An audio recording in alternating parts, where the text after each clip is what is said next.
Good morning, my Teaserking family. How's everybody today? I hope you're well. I am fine. A few surprises yesterday in the football, but as I said, those are what we think will happen,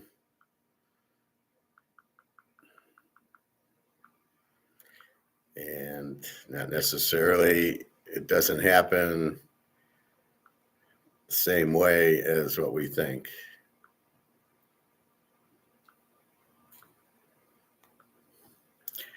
So let's review. Also, gold jumped back. It's 42.50. Silver, they stopped trading because it was all buying and it was up to 57 and it ended at 56.50 or something like that. Let me get my coffee. We'll get into that.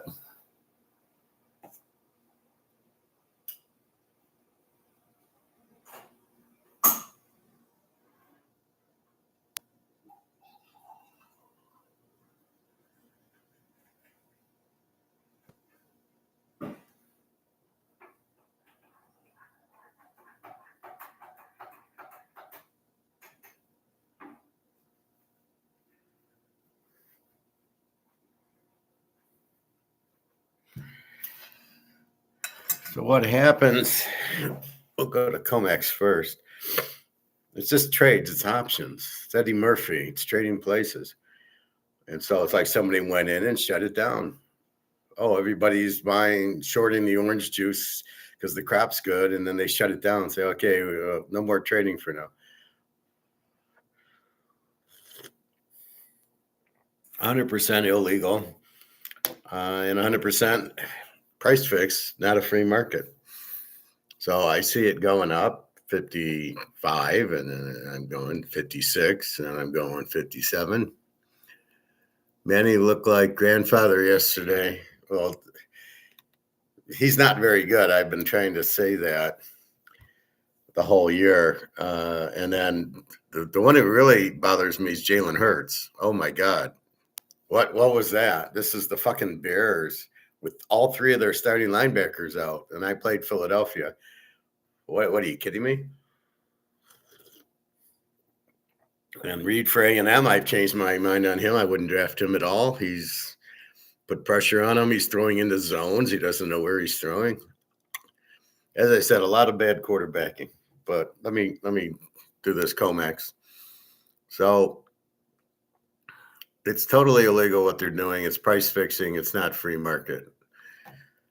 Yes, monopolies are terrible. We know that. We've talked about that. So here's gold yesterday. Nothing, it just keeps going. There's no interruptions. 42.20. It got up to 42.30. I thought it got up to 42.40 up at 4 o'clock there. Back down to 42.19 again. Why would it go down?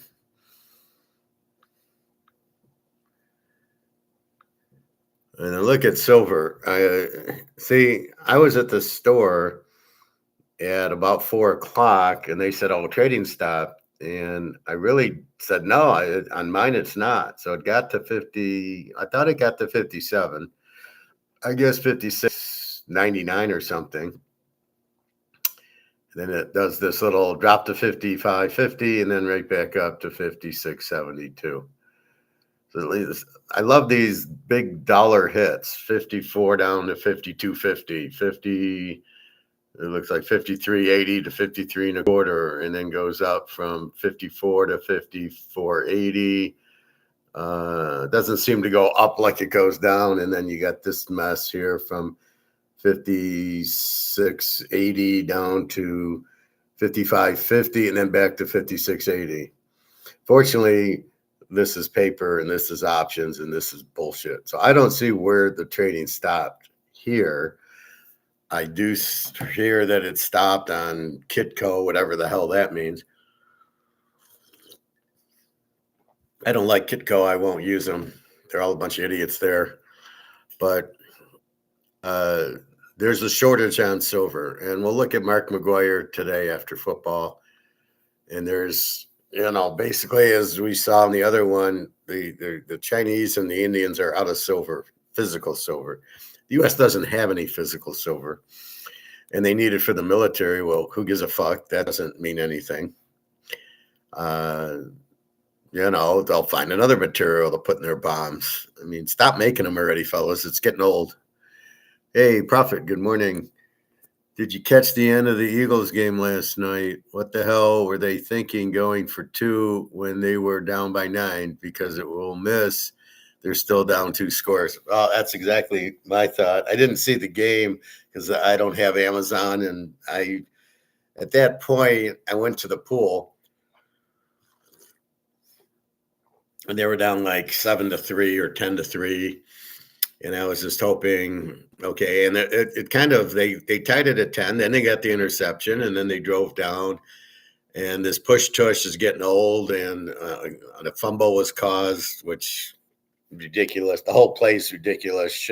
It's not. This isn't whatchamacallit. This is football, not what is it, lacrosse or that other football, Australian rules football, whatever it is. Why are we doing that in the NFL? What do you've already fucked up the kickoffs. Now you're trying to fuck up with this. Let's let everybody. I hate that. The runner goes for 2 yards and then gets pushed. And the announcer's going, wow, look at this guy. What balance. Look how strong he is. He's being pushed, you idiots. Do they not see that there's 5 guys behind him pushing? What kind of football is this? Rugby is the word I was thinking of. Now, to get to your point, I've been doing a lot of thinking about that. And I believe the problem in America now is people don't know how to critical think.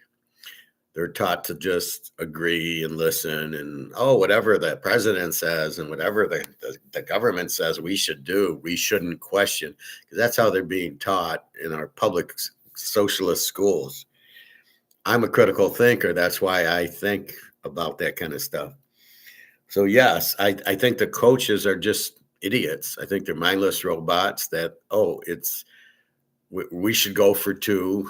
I mean, I see that in a lot of games. They're down 20 points, they score, and then they go for 2. And you're like, what are you doing? Or they could be down 24 points, and they go for 2. Like, that's going to matter. They don't even think, because if you do the math, you don't go for 2. You kick your extra point, you're down 17, and they don't think if they miss it. They don't think if I miss 4th down, and they don't think if I go for 2 and miss. I don't know what these people are, but they're not very intelligent. They're very stupid. And I agree with, the worst ones when they're down 14 and they score, and instead of just kicking the extra point to get down 7, they go for 2. And again, if they miss, then they got to score and go for 2 just to tie the game. Where if you just kick your extra point, then if you score at the end of the game, then go for 2. I mean, I don't understand the point of going for 2 when you're down 14. And then, like you said, you miss and you're still down 8. In this case, it was even stupider. They're down 9. And if they miss, then the game's over. So you kick your extra point, you go down 8. Unless the kicker had an injury, you got to kick that and get down 8 and then score and tie the game up. Like, what are you thinking? Where was their defense? Where was Jalen Hurts? He sucks. Oh, my God. I thought he sucked against Dallas, but, man, this is the Bears. They're terrible, and he sucks against them. Prophet, according to analytics, you only go for 2 when you're down by 8. Fuck analytics. I never go for 2. I only go for 2s if I'm down 8 points and I score and I need to tie the game up. But if I'm down 7, I'm never going for 2. If I'm down 14, I'm never going. I'm just kicking my extra points, taking the easy money, taking the low-hanging fruit. Don't make it more complex than it is, because I'm going to miss the going for 2 a lot more than I'm going to make it. Even I don't care what the percentage is. I'm going to take the easy point. And the easy point is kicking the extra point. And and in college it's 2, you're at the 2. In the pros, this is ridiculous. They've moved it back to the 15. It's an extra point. It's a reward for getting a touchdown. Well, what are you doing making it a 33-yard extra point? What are you, nuts? That's just ridiculous. That rule change was terrible. But yeah, too many go for fourth downs as if they're going to make them all, as if they don't even know who they're playing against. So yeah, we'll get back to this. I just want to get in a little bit about the silver. So the silver market jumped. You've never seen it go up $3, and it's 56.72 now.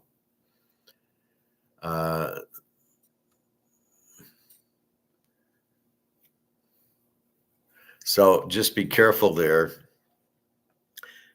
I mean, we hold it. We do not buy to profit take and sell to get back into dollars. We don't want to Titanic this. We don't want to, oh, we made money.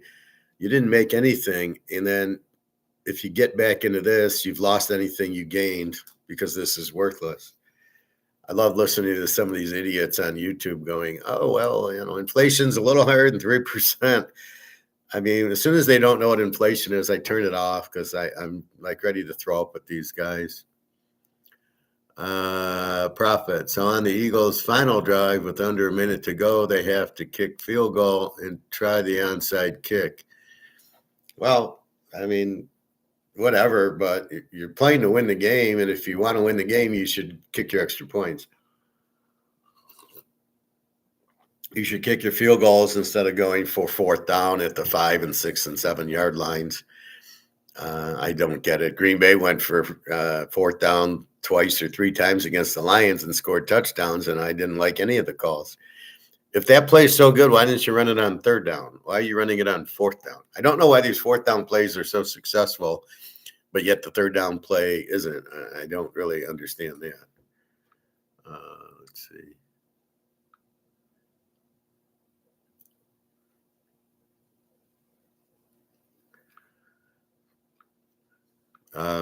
So anyway, silver's going crazy. They're trying to hold it down, but they can't. Again, this is not a U.S. price. This is a COMEX paper price, but it's in Asia, it's in Europe, and it's in America. So there's nothing that the U.S. can do anyway. They can't the 8 banks will get together and short it. No, they can't. They don't have any money. They might try shorting it, but as you can see, it just keeps going up and up and up. Looks like they tried shorting it. Oh, that's gold. It looks like they tried to short it here, and it went right back up. So it went down to 55.50 and then right back to 56.70. So they tried shorting it. It's not going to work. Anyway, we'll get more into this later. I know. Let's look at football. So let's look at today, and then we'll look at yesterday's abortion. I hit one lock and lost 2 locks. Air Force all of a sudden decided to score, and then Texas A&M, Texas, I should have won. I got over 45. The score's 44. A&M's got the ball, driving at like the 10-yard line, and they're down 10. So they're going to at least kick a field goal, right? If they don't score the touchdown, because they need 2 scores. There's about 4 or 5 minutes left in the game. And Marcel Reese throws an interception in at the 1-yard line. And you're like, fuck. But there's still time. So they hold Texas to 3 and out. And they punt. And I got the ball at like midfield. Okay, great. I can go down and still kick the field goal and onside kick. And he throws another interception. And now all my thoughts about Marcel Reed being a good quarterback are gone. He's not a good quarterback. He threw into zones and couldn't read shit.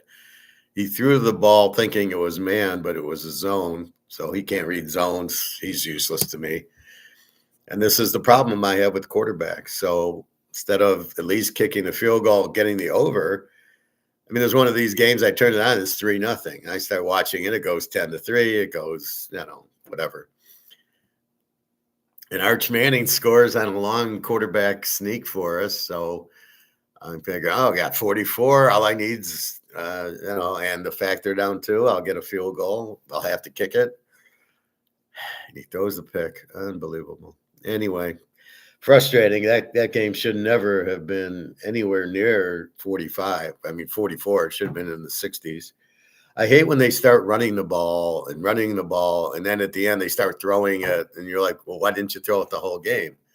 Because you know that's your strength, and instead of running the ball for no gains. A good coach would understand Texas's weakness is the secondary, and a good coach would have passed the whole game and put up 50 points and not fucked around. But he didn't. A&M's out of it now. So now Alabama wins and they play Georgia. If they lose, Ole Miss plays Georgia again. A&M's out.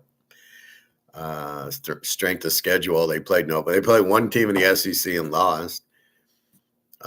Okay, so those are my other two locks. So I hit my first lock, Old Mississippi State over. And then I get into Air Force under and like, really? And then I get into A&M Texas over and really? It doesn't go. Oh, I missed by a point. So some of you guys who played the 10-point teasers win. I got to see if my 10-team teaser is still active. Probably not. I probably got hit with the Philadelphia game. It's hard hitting a 10-team teaser. I just missed by a half a point 2 weeks ago. I hit 9-0, and I got the over, and I don't know what game it was, and I lost by a half of going 10 for 10. And then last week I was 9-1, and then there's always that one screw up game that you're like, fuck, So you try to be careful, like, oh, no, I might lose. I'm going to take that one. Anyway. So we'll go through that. Let's go through today's games. We got Kentucky, Louisville, 1.5, 46.5, down from 3. Interesting.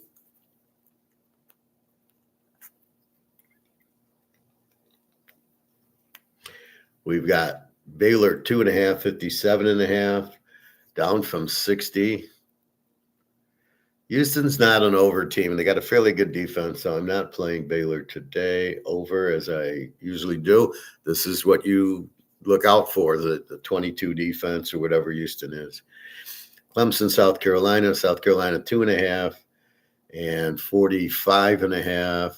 I think Clemson's a live dog here. I'm not playing them, but I think rivalry game. It should be a close game here. Clemson can easily win.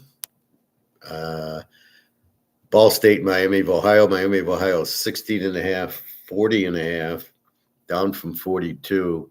It's very cold here. So I went for my walk. Very cold, but no wind. So I think a small bet on Ohio State, Michigan under is prudent here.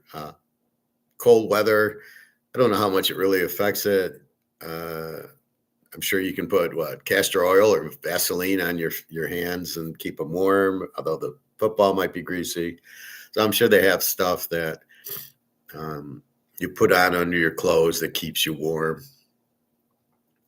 So I'm not really concerned about that. I just think Ohio State with the 7 defense and Michigan with their good defense, you're just not going to get points. So very small play there. But not the big win. We're supposed to get snow. We're supposed to get 8 inches of snow tonight. Not during the game, unfortunately. So it's going to start supposedly right after like 4:30, and we'll get hit with 8 inches. So I don't know. I was planning on watching the game. I'll probably run to swim right after and then come home. I have my Thanksgiving food still, so I'll eat that. Toledo and Central, Toledo 10, 45.5, up from 44. This is a big game. The game's at Central. This is for the conference, the winner. So we'll see. Central probably live here. Ohio State, Michigan, Ohio State 10, 43.5. Really hasn't moved. What can I tell you? Ohio State can't beat Michigan. They don't know how. Michigan, it's a matchup problem. Michigan plays man-to-man in the secondary, which bothers Ohio State. They get pressure on the quarterback. He's a freshman going into Michigan. He's not going to light it up. He'll have an average day. Michigan's quarterback stinks anyway. To pay $1 million for a freshman, if that's even true, and I don't believe that, you got to be out of your mind. I don't like this whole the boosters are paying the players. This sounds like a lot of money laundering, a lot of tax incentive. Is this guy getting a W-2 and is he paying taxes? The quarterback who's getting $1 million or $2 million? Um, I don't like it at all. Went to the gold store. I'll talk to you about that after. Iowa State 13.5, 45.5. A lot of unders today, or games going from like this 47 to 45. Doesn't mean anything. Colorado, Kansas State 16.5. 15. Who the fuck would bet on Colorado here? So the spread was 17.5. K-State played Utah fabulous.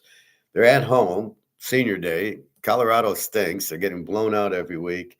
And the spread goes from 17.5 to 16.5. Who in the fuck would play Colorado? I mean, unless you saw the final score or you know the game's fixed, you got to be crazy. Texas Tech, 23.5, 52.5 to West Virginia. Texas Tech needs the game. Then they'll be in the Big 12 championship game with, if BYU wins, BYU. I think Arizona beat Arizona State, so Utah still has a chance if Texas Tech. I think there had to be a three-way tie. I don't remember. Utah had a chance. BYU wins, they're in. Texas Tech wins, and they're in, and Texas Tech will kill them. East Car, Florida Atlantic. East Car 7, 66.5. I got it marked as an over game. East Car's an R, an eighth, an A team with an 18 defense. Florida Atlantic an over with the 34. Look for East Car to score early and often. Florida Atlantic, not bad. Yeah, this total 66 probably gets there. Miami of Florida at Pitt. Miami 7, 48.5, down from 50. Everybody's going under. I don't know. Just because it's a little cold out doesn't make for an under.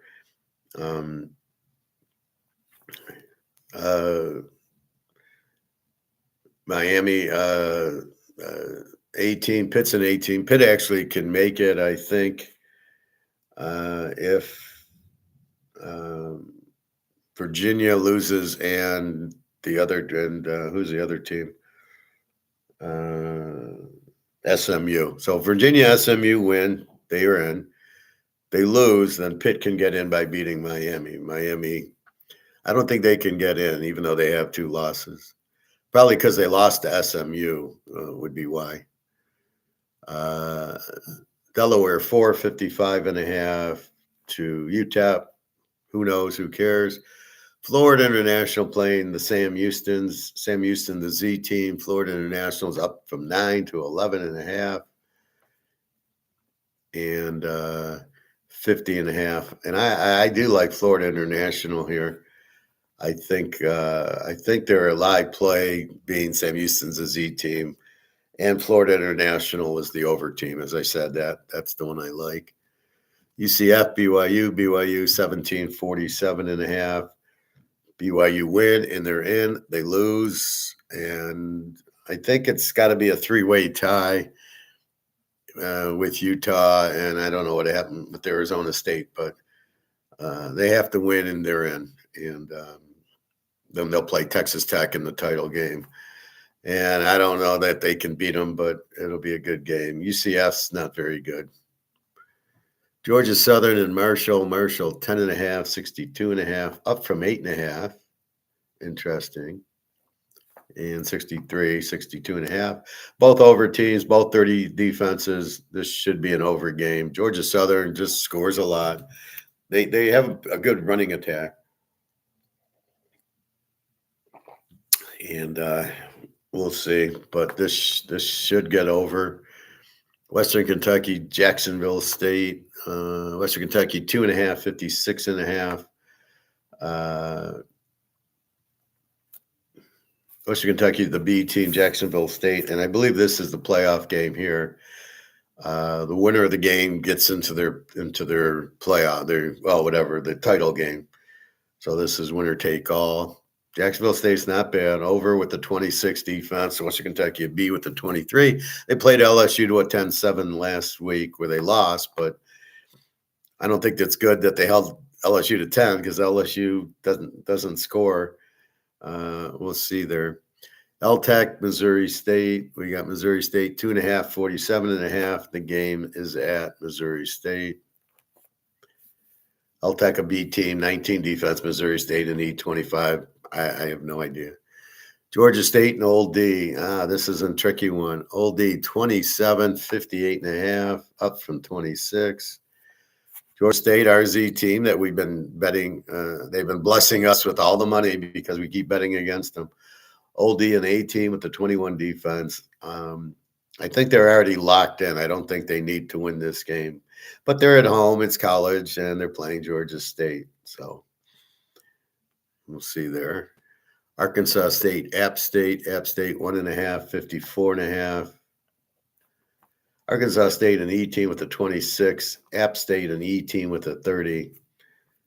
I have no idea. This is where the Sun Belt, when you get the good teams or you go against the Z teams, but when you get the middle teams, who knows? South Alabama, Texas State, 9.5, 62.5. They're the over team, 32 defense. South Alabama E with the 28. I don't know. Texas State hasn't been explosive as they normally are, so I'm not sure what's going on there. But they're still an over team. UAB Tulsa 8.5, 56.5, down from 59.5. Jesus Christ, it's more volatile than gold and silver. UAB an over team with a 38 defense. Tulsa W29. I'm not running to bet this game. Lou Monroe, Lou Lafayette 10, 46.5. This ran up from 8.5. And down from 46.5. I like Lou Lafayette here. Lou Monroe's a Z team, but you got to be careful. I'm sure it's a rivalry game of some sorts. And Lou Lafayette's in the over team with the 30 defense. So, but this could be closer today because it's a rivalry. But Lou Lafayette should beat them. Middle Tennessee, New Mexico State. We're getting so many of this crap games. New Mexico State 3.5, 52.5. Middle Tennessee a Z, but New Mexico State a W.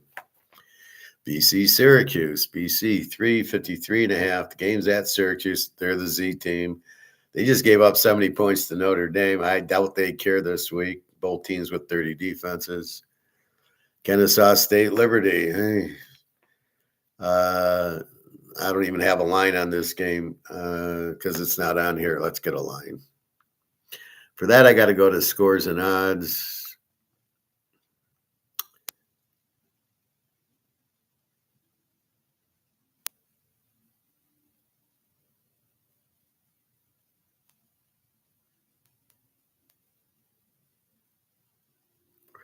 We've got Kennesaw State minus 1.5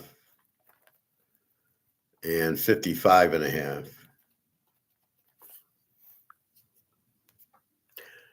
Not sure why they don't carry a Kennesaw State line. Their total was right. It must come out of it must not be in the computer because it's a new team, basically. They're both E teams with 22 defenses. I have no idea. Troy South Miss. This is a playoff game. Southern Miss 6.5, 50.5. They're both E teams with 25 defense. I'm just curious if Braxton played last week. It looks like, let's see.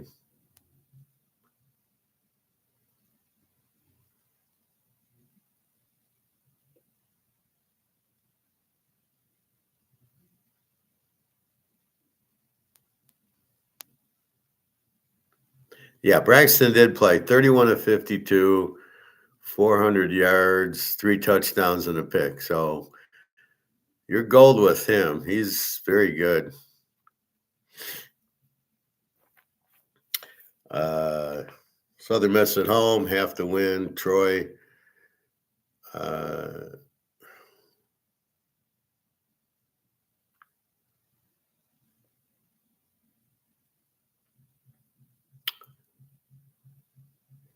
They're both 7-4. Again, this is for their playoff.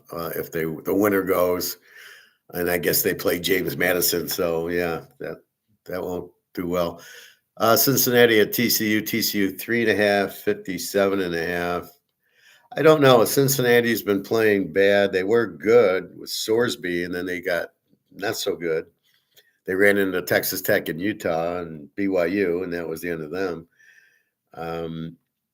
Here's TCU, who's beat Houston, who struggled with them, but beat them. Houston with a pretty good defense. I don't know here. You'd think since he's a live dog, but I'm not quite sure they are, and I don't really want to fuck with TCU at home. Missouri, Arkansas. I don't know what to do here. Missouri 454.5 from 2.5. They're playing with a quarterback with a dislocated ankle. Amazing.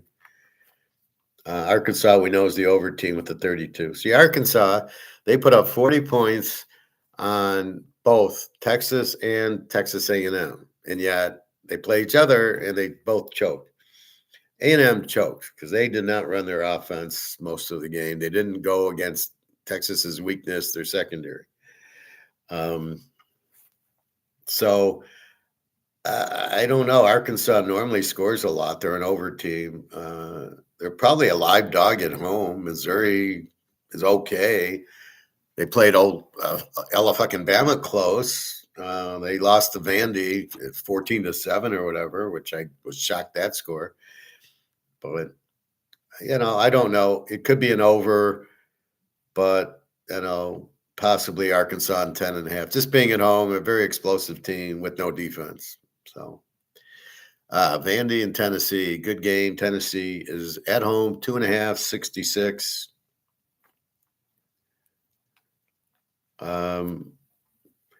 Vandy with a win, I think, gets a chance into the playoff. They don't get a chance for the SEC because they lost 2 games, and there's too many one-loss teams. But if they beat Tennessee, I'm sure they'll make the playoff. I don't think Tennessee has a chance to make the playoff with 3 losses already, especially losing to Georgia and Alabama. So we'll see, but you got to go with Daggio here. This total is what, 66? Just go over. I mean, this will be a 90-point game, I think. I don't think they'll fuck around and try to run the ball and burn the clock. I think they'll go to their strength and score. Pavio is just very, very strong. After watching the A&M quarterback, I draft Pavio 1 and Robertson of Baylor 2. Mendoza, okay, they killed Purdue, Whippy. Let's see what they do against. We'll see who's in the Ohio State, Oregon, or Michigan. That'll be an interesting play. Oregon's in trouble today, and so Indiana's in. They're undefeated.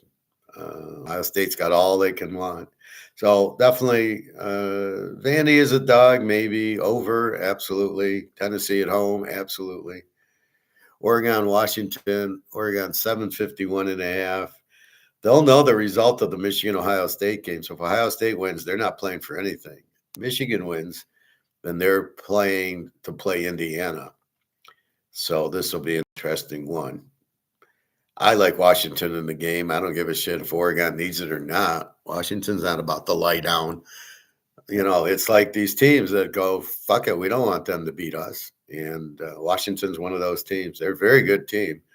They're just a little bit shy on defense.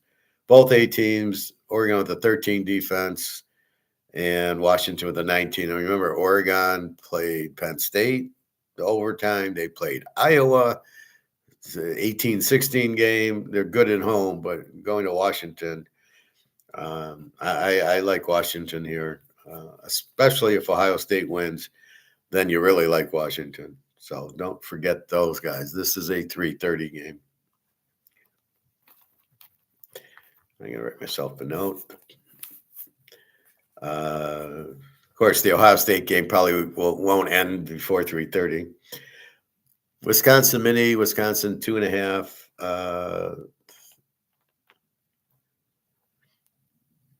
38.5.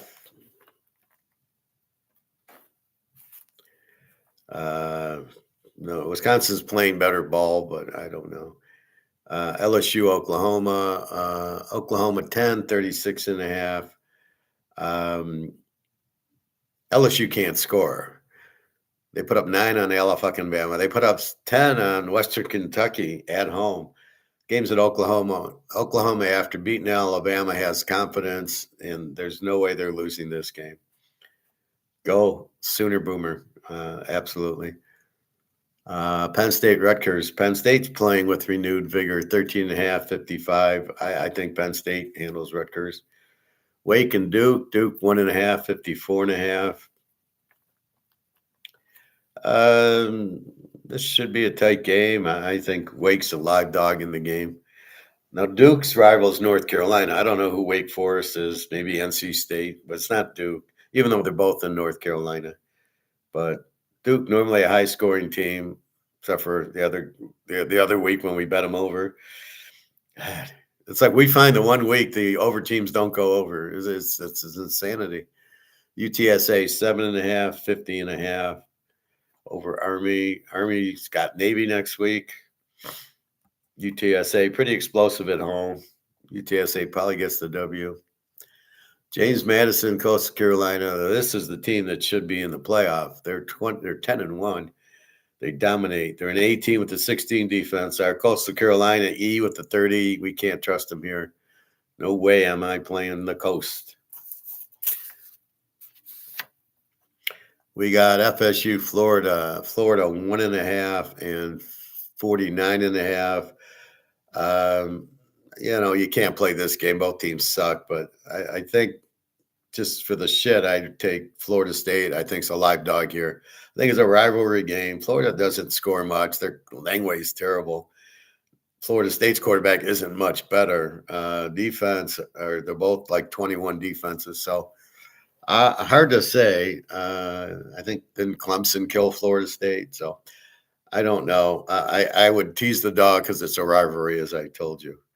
Oregon State, Washington State, 13.5, 42.5. Who knows? Oregon State's a Z team. Both these teams stink. Rice in South Florida, explosive team, 28, 57.5.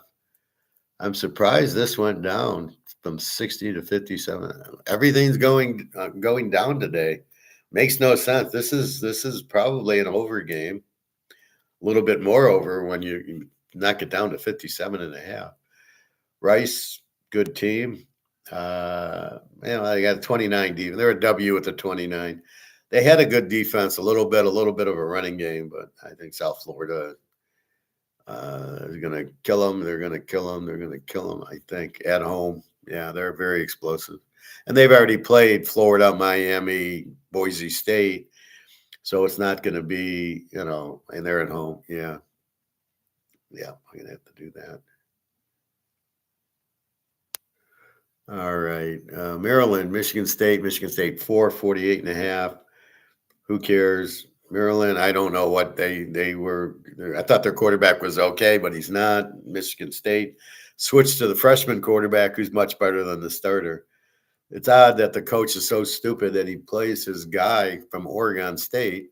Greg and John, good morning. He plays his guy from Oregon State, but he's got a better quarterback and he doesn't play him, and they lose all their games. Incredible coaching. Virginia, 7.5, 52.5, was 9.5. Morris did play their quarterbacks from North Texas. Virginia wins the game, and they're in the ACC title. So there you go with that. That I do trust. They're at home. Yeah. Charlotte, Tulane. Tulane needs to win. They're 9-2. They're ranked 24, but they're not better than James Madison. Tulane 29 and 51.5. We've got Charlotte, the Z team with the 37 defense. Tulane should kill them. These colleges, this is the last game. They're at home. Then they'll be in the playoff, maybe into the real playoff.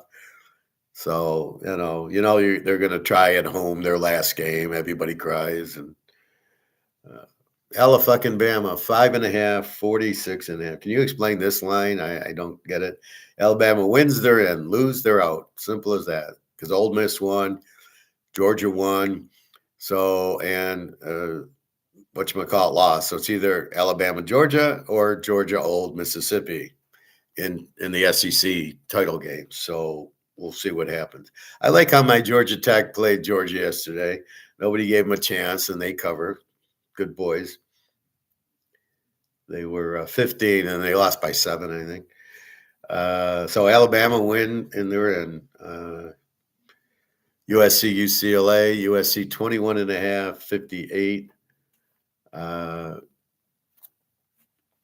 UCLA, I don't know what they are. I mean, they had 3 good games when they had the new offensive coordinator. Then they ran into Indiana and Ohio State and didn't score. And then I think Washington, and they didn't score. They got blown out in those 3 games. So I think USC lights them up. I don't know. I think they're still trying to get into the playoffs. They're number 17. They're 8-3. They're going to play a good game. I think UCLA can score on them a little bit. So I think this is an over game. It's a lot of points to give. I think UCLA will score. You're laying 21 down to 15. It's a rivalry. It's a tough one. UCLA doesn't have a defense, so USC is going to have a field day. But I think UCLA will be able to score on SC. I think. I thought Texas and Texas Tech would be Texas A&M would be a 65-point game too.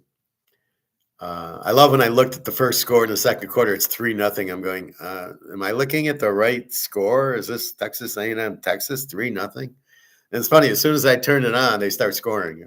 They need me to watch it. Illinois 745.5 to Northwestern. Northwestern very live dog here. Big rivalry. Northwestern's playing well. They played Michigan well. 22. They had them 22-21. Lost 24-22 on a late field goal. Illinois lost to Wisconsin, beat USC at home. So it really depends on where the game's at with them, although they got killed by Indiana by 70 points. So I don't know, not bad. Probably a good defensive game, but I think Northwestern's a very live dog in this one. North Carr State, 7-48.5. I don't know. North Carolina with a decent defense. NC State, an over team. Rivalry. Well, it's not even a rivalry. It's North Carolina and Duke. I think NC State's Wake Forest. I don't know. But I know North Carolina Duke, so meaningless game. SMU Cal. SMU 13.5, 53.5, up from 50. Oh, we have a game going up. SMU win and they're in the ACC. They'll be in the conference championship with a win. They're at Cal, who's not bad. SMU, but they're coming from Dallas and not from the East Coast, so that helps SMU here. 13.5, big number. 53. SMU and an A team, pretty good defense. So you really can't go over under here because you don't know what game's going to come out. And SMU laying 7.5. It's a tough one on the road, but they have to win. So maybe you take them. I'm not. Vegas, Nevada. Vegas 7.5, 53.5. Vegas, the over team. And Nevada, the Z team here. So you got to bet against the Z team here. Notre Dame playing another big game. 31.5, 49.5 to Stanford. But Stanford beat Florida State.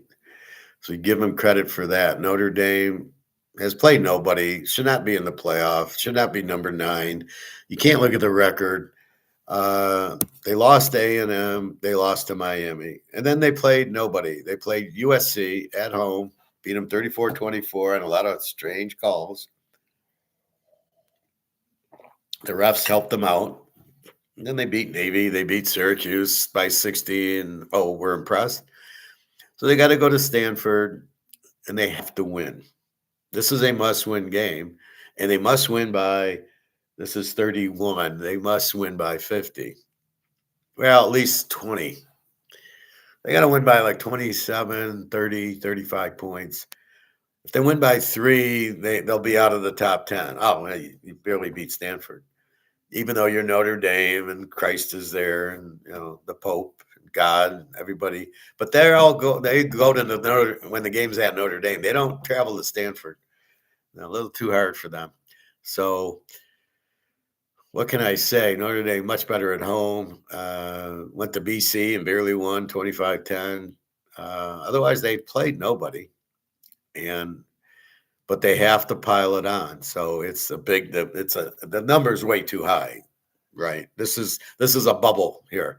The spread should be maybe 20, and it's 31.5. And Notre Dame must win and win big, and everybody knows it. So again, you have that. So that's the point. You don't know. It's a big number, so you got to be careful. And they're on the road at Stanford. They have, they have to win big. Is Stanford that good? They're a 4-7 team. They're not terrible. They got a 29 defense. Notre Dame with an 18. So we'll see. Fresno State, San Jose State. I don't care. Fresno State 3.5. 47.5. San Jose State with the 32 defense. They have a pretty good passing game, but apparently they don't score. And Fresno State's an under team with a 20. Don't know, don't care. Wyoming, Hawaii, 7.5, 44.5. I don't know. I'm gonna add a play. So people that have bought for me, I'm adding a play right now.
Yeah, but I don't know.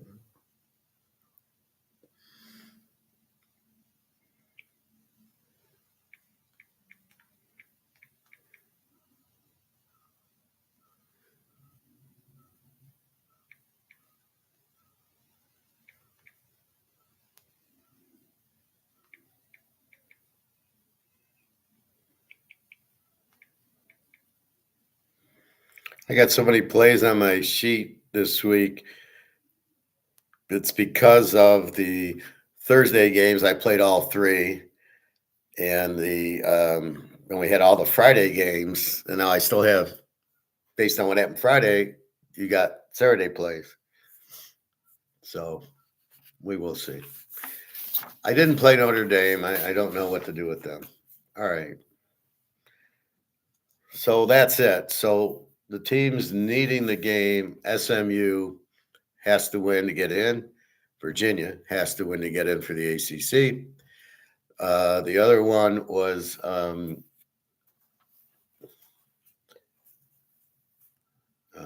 North Texas, I believe, won big. I know the Mountain West has some implications. San Diego State, I believe, lost, and Boise, I believe, won. So I'm not sure. Well, they beat New Mexico. So Vegas, I think, can win. Texas Tech, BYU have to win to get in. Jacksonville State, Kennesaw State play. The winner goes in. I believe it's Jackson. Yeah, no, Jacksonville State plays Western Kentucky. The winner goes into the playoff. Ohio State, Michigan, and Oregon. based on what happens. If Ohio State wins, Oregon does nothing. If Michigan wins, Oregon has to win to get into the playoff. It'll be Indiana against two of those three teams. Central Michigan, they played yesterday, I believe. Or no, they played today. They played Toledo. The winner has a shot for the MAC title. Also Miami of Ohio and Toledo. Alabama win and you're in. Old Mississippi won. Georgia won. Oh, A&M lost. And then the Southern Miss Troy winner is in their division. Notre Dame, being an independent and not in a division, must win by at least 20. And it's at Stanford. So if they beat them 47-27, that's a good win. They want to win by 70 again, but they're not at home. And, it's different when they're not at home. Jesus isn't, Jesus stays at Notre Dame. All right, so that's it. NFL, okay, can somebody explain? There's two things. One that Prophet brought up, and the other that we'll talk about on my title is NFL has no quarterbacks. So you start with Jared Goff and looked like crap because they were putting pressure on him and he had to cry and oh my God. The problem with wide receivers blocking, St. Thomas on the Lions blocks, gets hurt. I need him on the field. I don't need him blocking. I need him catching the ball. I don't want to see him blocking. Get in the way, but be cognizant that these guys are rolling around into your feet. So maybe I wouldn't block. I would just kind of get in the way with fast feet and get away from my offensive line. You do nothing for me being injured. He's out. I think next game at Dallas against Dallas. That's another loss. I told you the Lions would probably go 9-8, and I think they'll be lucky to go 9-8 because we thought, they're going to beat the Bears again, and they got Dallas and they got the Rams. That's 3 more losses. And you got Goff, who we can't run, and now the question comes: was Ben Johnson the key to the Lions winning, and not Dan Campbell? Well, look at Ben Johnson's got the fucking Bears in first place, just going to Philadelphia and killing them. So you have that versus Dan Campbell can't beat, can't really beat anybody. Oh, he barely beat the Giants. Could you imagine if the Giants won that game? The Lions would be what? They're 6-6. They would be 5-7 with 2 more hard games, three more hard games. And the only reason they're going to beat the Vikings because they got J.J. McCarthy.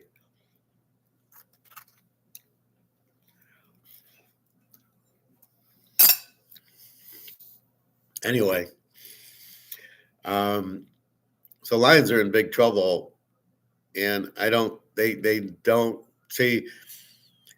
The Lions don't get football. They get these guys and they sign them all to big contracts. The right tackle. Who the fuck needs a $20 million right tackle? The left tackle, $20 million.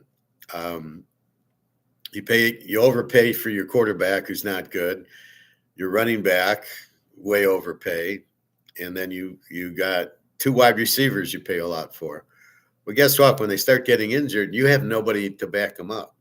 Your defense is a shambles. You let whatchamacallit, you let Jordan Love get 31 on you. I mean, what is that? He couldn't get 31 on the Giants.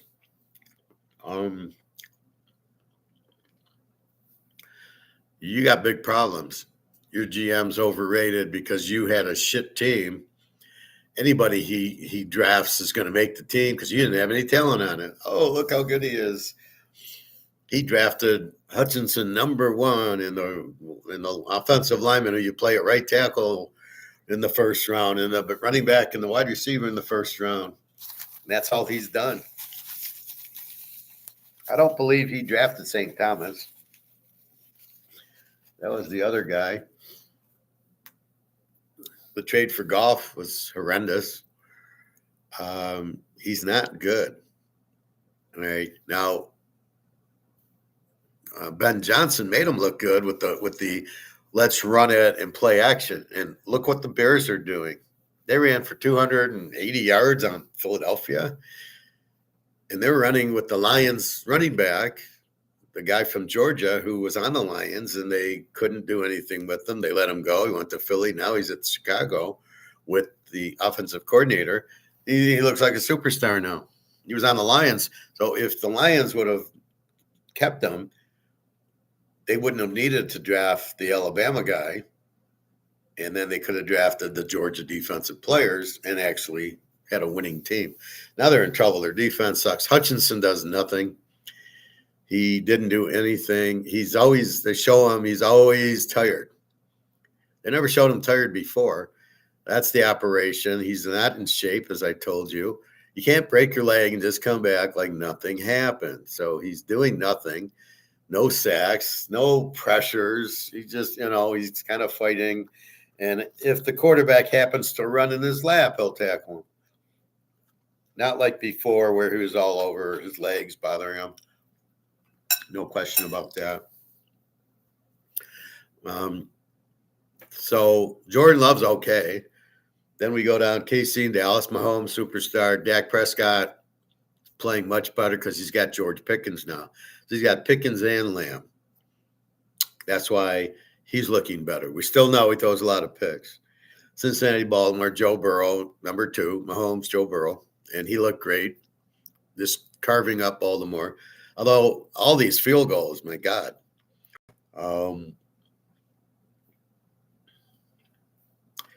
Baltimore, Lamar. Lamar. Oof. How bad is he? I mean, either the game was fixed because he was throwing the ball 20 yards over everybody, right? I mean, he wasn't like throwing it and it's knocked down and the defense made a great play. No, he's terrible. He looks like he's never played before. Again, I'm playing the guy as a wide receiver. I cannot play him as a quarterback. He's not a quarterback. You're wasting Derrick Henry, who should be carrying the ball a lot more than he is. And Lamar should be throwing a lot less than he is. Again, Harbaugh, I question what the fuck's he doing? How many times do you beat your head into the wall till you realize he's not a quarterback? This isn't that hard, fellas. Do you really think he's good? Then prove it. He's been in the league 8 years. No big playoff wins. Now he's getting injury prone, but he's terrible. Sorry. Chicago. Now Caleb stinks, but Ben Johnson's running the ball like he did with the Lions. So it's power running. He runs left. He ran it down Philly's throat. I mean, I'm wondering where's the score, and then I'm realizing that the Bears are playing Army Navy football like the Lions did. They basically run, and then a little play action for Caleb, who still wants to dance and can't handle the pressure. He stinks, but they're winning running. I don't know where they're getting defense from because their defense, the 3 linebackers were out, and yet they're still that. Philadelphia, I question their coach, but he won a Super Bowl. I guess he knows what he's doing. Well, he knows what he's doing defensively, and that ain't him. Offensively, they suck. Jalen Hurts is no better than Lamar. He's terrible. Oh, my God. He's not even good. He's terrible. And they were booing him in Philadelphia as they should have. I mean, he's throwing passes to nobody. 10 yards over the guy's head. What are you doing? Even if you're throwing the ball away, you can't do that. He should be running then if he's got to throw the ball away, especially in today's game. And then their coach is an idiot. As Prophet said, they're down 24-15. So they scored to go down 24-15. And then you kick your extra point to go 24-16 and make it an 8-point game, score the touchdown, and you tie. If you miss the 2-point conversion, which these guys don't seem capable of understanding the negative of it, now you're down 9. Now what do? You just lost yourself the game by not kicking the extra point. Now I know you tried to kick the extra point when it was 10-9 and going 10-10, but that didn't happen. You do the stupid push tush without realizing teams have caught on how to defend it, and now they're going after the ball. And again, Hurts fumbled. He fumbled a few games already. It's the stupidest play I've ever seen.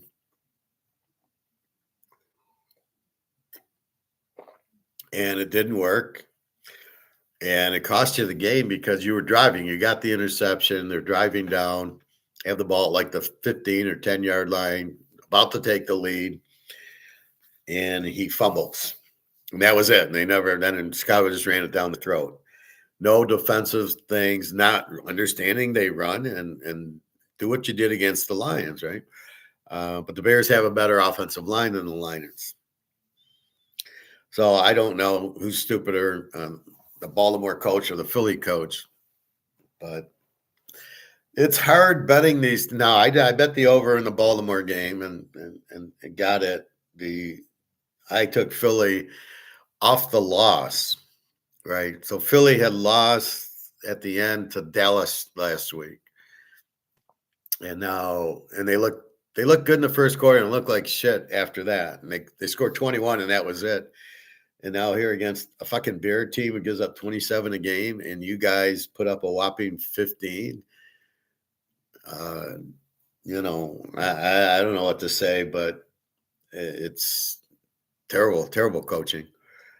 You didn't take advantage of the Bears' weakness, and you didn't take advantage of, you couldn't stop the run of the Bears. Let's see. Prophet, why is Notre Dame not forced to join a conference? It seems like a big advantage getting to pick their opponents. Well, it's just because they're Notre Dame. They have a big TV contract. They make a lot of money, and they don't have to join it. Nobody has to join conferences. You gain because, like all these teams in the playoffs, they profit share with the conference. So the Big Ten, Ohio State's in there, and all the money they get goes to all the teams in the thing. But Notre Dame gets such a big TV contract that they don't need to. So you don't need to, and you can pick your opponents, but you should pick it. But the problem is, since there's such a good market, and we have talked about markets before, you know what to do with the market. Well, if I put Notre Dame in the playoff, I'll get a lot of people watching, which is what I want. The problem I have is when they put the games on ESPN instead of on ABC and nobody can watch them because I don't have ESPN and I can't get it. It's not on my cable network. So fuck it. I just don't watch the games. I just watch them on YouTube in 20 minutes instead of way too many flags and way too many commercials. Why is there measurement? I was watching the game Texas yesterday, and the guy catches the ball, gets a foot down, and goes out of bounds, and they had to review it. What are you reviewing? There's no reason for a review. It was clear he caught it, clear his foot was in. Okay, one quick review. Yep, his foot was in. That's it. It should take 5 seconds. What are you doing? Dicking around for 2 minutes because it stops the action. Put it like this. Let's say you're having sex with your favorite girl, and all of a sudden you're stopping.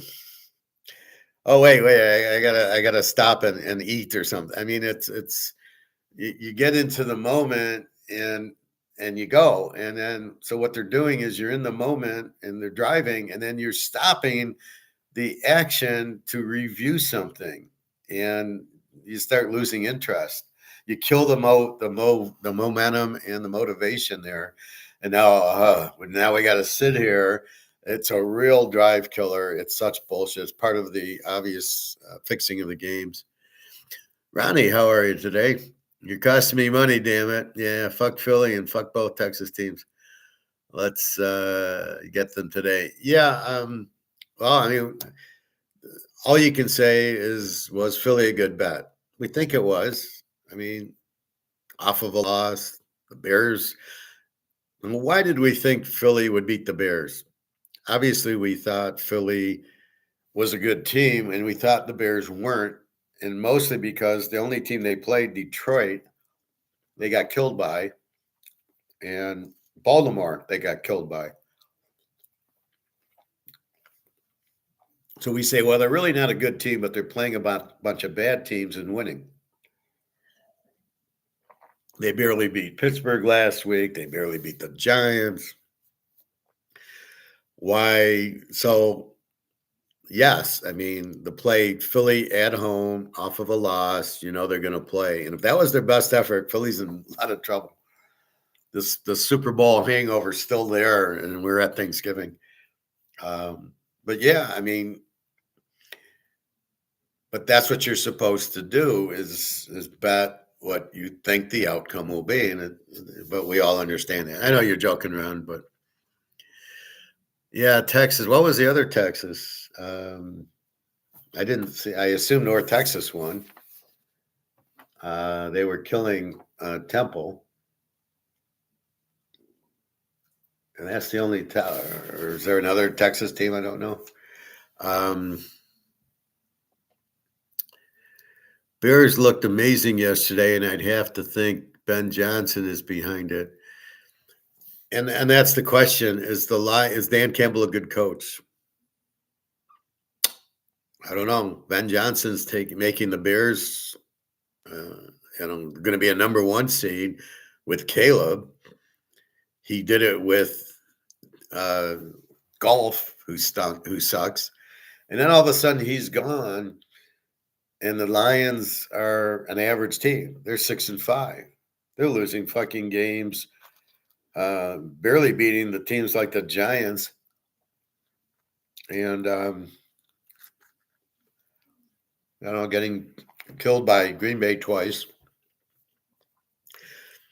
And it just seems like Dan Campbell doesn't really know what he's talking about, which is what I've always thought. I never thought Dan Campbell was a good coach. He's a good motivator.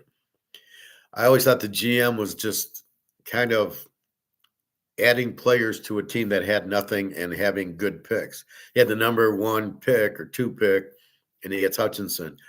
In the first round, he gets the running back and the receiver from Alabama, which made me throw up.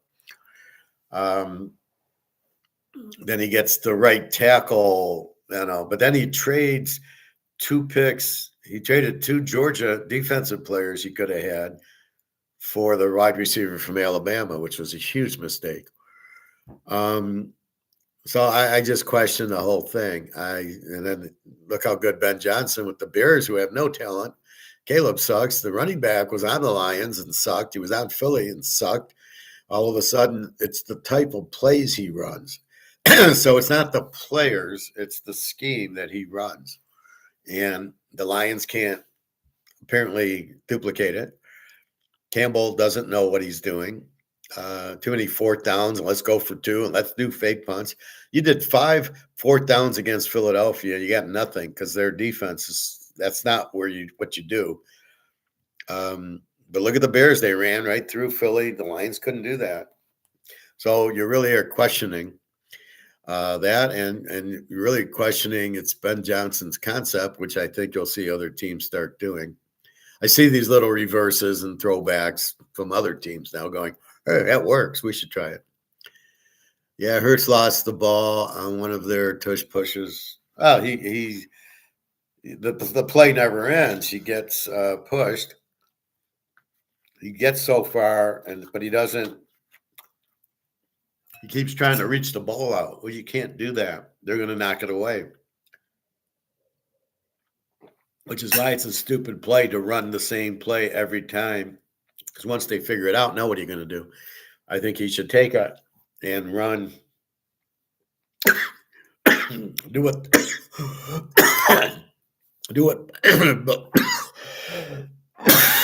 Excuse me. do what Baltimore did, and the tight end, took it and ran around the end and scored a touchdown. But they're not that creative to do that. They just keep running it, the play, thinking, ha ha, and that's it. Um, Ronnie, this is what you were talking about yesterday. You must have capital so you can have days like yesterday. Well, that's why you have bankroll. And we've been very good the last 3 or 4 weeks. Um, so, yeah, I mean, but that's what it's all about, right? It's bankroll. And we did great on Thursday. We got 3-0, and then here comes Friday, and Old Mississippi State wins. But that's what happens. You make the bet, you can afford to lose, but there's still good bets out there today and tomorrow, and you just have a lot there. But the 11 units, the 15 units, they go down in value then. That's what happens. But it's according to your bankroll, right? So whatever the bankroll is what you bet. They might all be $100 bets, $200 bets, $50. Okay, it's tough, So it's whatever the bankroll is. But again, I'm not letting one game beat me. The lock yesterday was Ole Miss and Mississippi State over that one. And I got them played in 2 teasers today. So, that makes up. And I have a lock on Sunday. So, yeah, I mean, it happens. I don't, not going to go 100%. I get that. But I'm making plays that I feel comfortable. It's a weird week, though, with all the Thursday and then Friday. And so it's a lot of plays, a lot more plays than I normally. But I look at as it unfolds going, oh, Alabama has to win today. Okay, so that makes it a play because they have to win, where maybe they didn't have to. If A&M won, then maybe you don't play Alabama. So it's all now. It's like at the end, and they do that. It's Saint New. I can't read that, Ron. You're writing like Bobby. Is Ohio State new? Yeah, that I added that last night because it was supposed to snow here and it was very cold here. So I played it very small, but I played it the under because I'm going to watch it and I just want something on it. But I didn't take Ohio. I played it the only way I could, which is the under, and it's cold out here, so I think it'll be there. I think there's a couple of new ones on the bottom there that I added. As I was going through the games, I yeah, that's a pretty good play.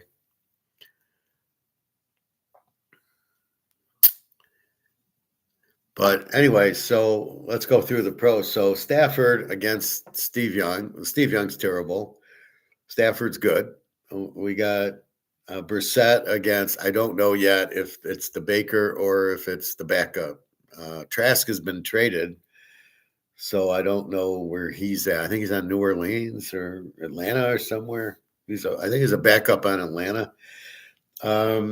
He's really good, Trask. So whoever, if it's Baker's a good quarterback. Brissett's okay. Atlanta and the Jets, Kirk Cousins is not a pro quarterback, and the Jets, oh my God, Tyrod Taylor or Fields, what are you doing? You're a professional franchise and you have Fields who got kicked out of Chicago because he sucks, and you make him your starter. And he was at Pittsburgh last year, and now he's your starter, and yet he's not good at all. He can't really throw. They even said he can't throw it over the linebacker and drop it in. He just throws it straight. Throws a lot of picks, and all he does is run. And this is the quarterback you want to use. Are you sure you understand what you're doing as a coach? Because this is not a good quarterback. New Orleans, Rattler Stucks, Tyler Shaw's a rookie. He's not very good. He couldn't make it at Texas Tech, and he had to go to Louisville. Well, what do I want a second stringer for? Miami, Tagovailoa is terrible. Houston gets Stroud back. He's not very good. Indy, we're not going to say Daniel Jones is very good. Jacksonville, Lawrence stinks. Tennessee, Cam Ward, who knows? Why is he out there? Oh, he's drafted number 1, so he automatically goes out there and knows what he's doing. Are you kidding me? How they won a game, I don't know. The Niners get Purdy back. He's okay. Cleveland, all right, we know Prime Jr.'s terrible. Dylan Gabriel's decent. They don't have a quarterback, so we'll see who they draft. Minnesota, they're going Brosmer from the University of Minnesota last year, is now starting against Seattle, and Darnold, who is good unless it's a big game, and then he chokes. Buffalo, okay. Josh Allen, okay, except for it's a big game, he chokes. And Pitt, Aaron Rodgers is good. And Denver, Bo Nix, I like. He's winning at Philadelphia and beat KC. He's all right with me. Washington, Penix or Daniels is good, but he's out. Mariota stinks, you know.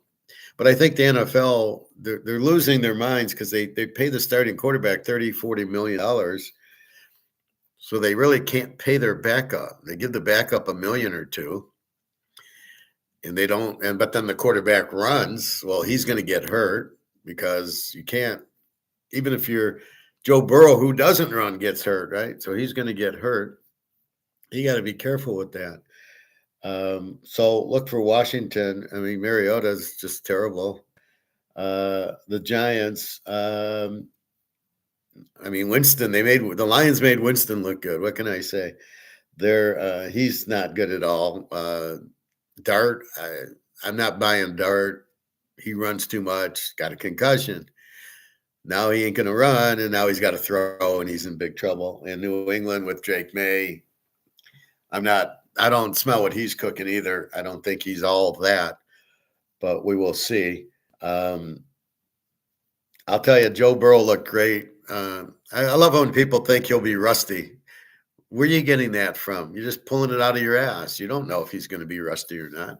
It's Joe Burrow. He practiced last week. Should have played last week, and you would have won that game. So Baltimore is just terrible. I mean, Lamar just puts the ball. He's not a quarterback. And as soon as Harbaugh puts him at receiver, then they can start winning, and they won't. God knows why, and this is ridiculous. This is the league now. It's all these running quarterbacks who suck, and the league sucks. It's almost unwatchable. You see, Hurts can't complete a pass. Lamar, God knows what he's doing. And then the list of quarterbacks I just read you who suck. Trevor Lawrence, Drake May, the kid from Minnesota from the University of Minnesota. Yeah, I'm sure he's going to light it up. Seattle, I mean, even Darnold, I don't buy him.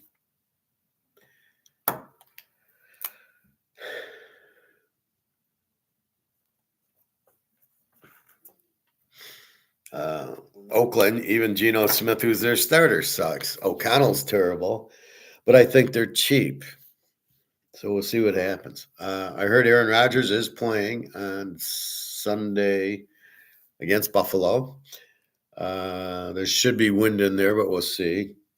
Detroit's getting 8 inches of snow tonight. So this will be curious what it'll affect tomorrow. Let's see. Maybe the JETS game.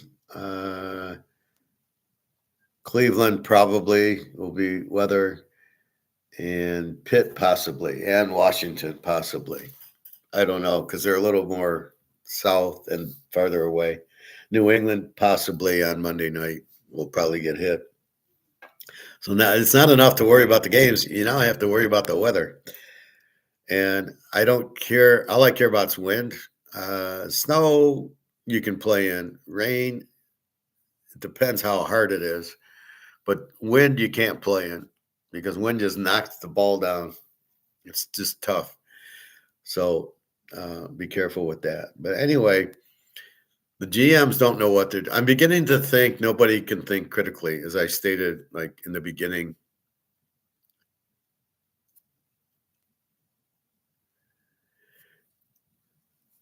You lost by half a point. Yeah. Well, we should have won that Texas A&M game. A&M's got the ball at the 15, down 10. They will kick the field goal to get over, right? If they kick the field goal to get down 7, we win, and the guy throws the interception. And then he gets the ball back and throws another interception. We should have won that over had they started to do it. So that's all I can say is that was a good play. As I said, they've been giving up points. And when I saw 3-0, and I was like, are you serious? And then, so I blame the coach of Texas A&M. The weakness of Texas had been passing the ball. Old Mississippi State put up 35 on them. Georgia put up 35, and you want to run the ball with your quarterback. You're out of your fucking mind. So, again, we're at the mercy. They turned it into an Army-Navy game, and we should have won it with 5 minutes left, the field goal, which would have made it down 7, or they scored a touchdown. With either one does it. They had a field goal blocked. So, I mean, there's, it's the turnovers that kill you, especially where they are. Had it turned over at their own 5-yard line, or had Texas got caught for the safety, we win. So, it's just, that's what gambling is. At least it's honest. In the gold market, the silver all of a sudden it goes to 57 and they freeze it. Yeah, the machine's too hot. We got to cool it down. We got to stop.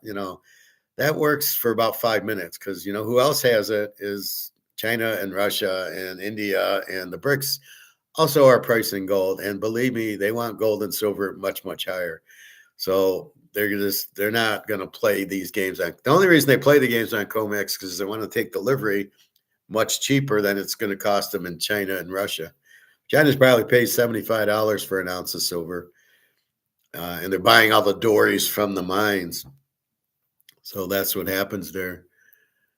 But yeah, Ron, you're right. It's frustrating. The bet was great. I'd make it again tomorrow. It was a low total, 51, go to 45. That was a low total. I thought it would be 60. And I probably still would have played the game. But that's what happens. We'll see today. We have a couple of locks going today. And what I do is I dipsy as I move them. So if I lose the first game and then have the lock in the second, I then take that lock and put it in another teaser. I don't know if you do that or not. It doesn't matter. That's just the way I do it because I still like the play, and it's still lost. But that's what happens. So that's why you see more games on mine is when a team loses, then I still like them and I play them down. So I like the picks or I don't play them. And if I like them and the first half of the teaser loses, I then bring them down because I still like them. And again, they kick a field goal and we're all going, yeah, that's Texas A&M, Texas over. Should have been an easy play. Philadelphia, I can't answer to that. That should have been, that was a good play, and there's nothing you can do with it. And we're starting to get to the nitty gritty in the NFL. But anyway, today, so your key play is Alabama today because they have to win, and they're at Auburn. It's not going to be that easy. And we've seen Alabama struggle against LSU, and we see them struggle against Oklahoma with a guy throwing a pick six. The coach isn't understanding. You have this team with no offense, Oklahoma, and a good defense. So don't just keep scoring and don't give them a touchdown. I don't think you'll see Alabama throw too many pick sixes today. Auburn, pretty weak offense. Pretty good defense, though. It'd be a struggle today, but I like DeBoer. So what else? So, again, the quarterback play is so bad. Daggio, I'm expecting a big day from him today. The Baylor quarterback, we'll see. They got Houston, but I think they're not that strong this year, but except for the quarterback, he's the best. You got Army-Navy coming up. We'll see who wins. Again, if Ohio State wins, Oregon doesn't have anything to play for. But you really don't have time. It's a 3:30 game. So if I'm in the casino and I see, so when I used to go to Vegas when it was open, and I'd be sitting at Caesars watching the games, and you'd have like 10 minutes between games. So especially in the pros, it'd be at 1 o'clock. and then you'd see what was going on. And then at 4 o'clock, it was like 5 to 4, and I'd go run and make a bet because what happened at 1 o'clock. So I do that a lot. If it's a good bet, it's a good bet. But sometimes you're waiting to see what happens. Again, if Ohio State wins, Oregon does not need to win. It doesn't matter. Well, they need it for the playoff, but it's a little different atmosphere. Michigan really needs to win more than Ohio State does because Ohio State is number one. And it doesn't matter if they're in the conference title game. Indiana's in it, but it matters to Michigan if they beat Ohio State. Well, I think they need Oregon to lose, but they could still be in it, or just they'd for sure be in the playoff, beating Ohio State with 2 losses. There's too many 2-loss teams in the playoffs, and then they're trying to get Texas has 3 losses, but they beat undefeated A&M, who played nobody. You got Notre Dame beating these teams who are worthless by 50 points, who are Z teams. But they don't look at who they beat. They just look at the record or that they scored 70 points. That's why I'm thinking Notre Dame's got to win by 50 again because, first of all, if they lose, they're out. So they're going to be focused. But it's at Stanford. It's a little different on the road, flying to Stanford, all that. Anyway, so we'll see there, 11:35. Let's just check some of the big lines again.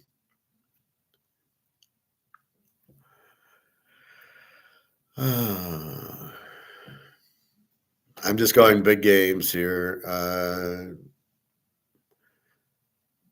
So Ohio State still 10, 43.5, hasn't moved. Let's go to the other. Scores and odds gives me all the casinos. Why don't I go there? Because I like to go into it and see, is there a better line out there?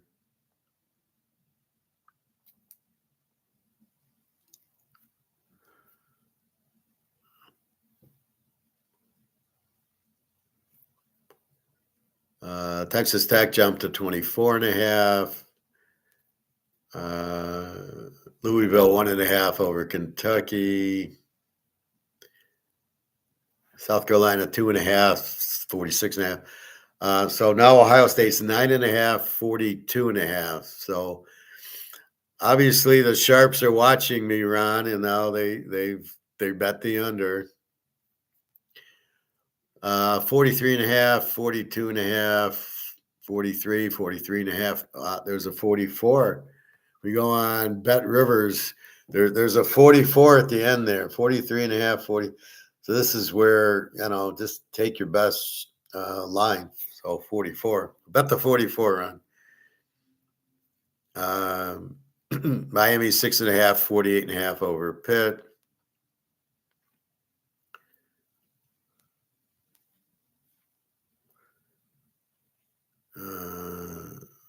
Baylor 2.5, 56.5 to Houston. BYU 17, 46.5.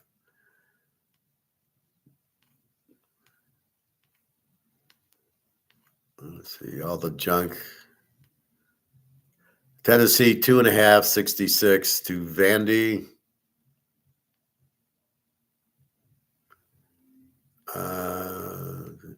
Oklahoma 10, 35.5 to LSU. It's a good under because LSU can't score. Showed a good defense against Alabama. Oklahoma with a great defense. Shows very limited offense.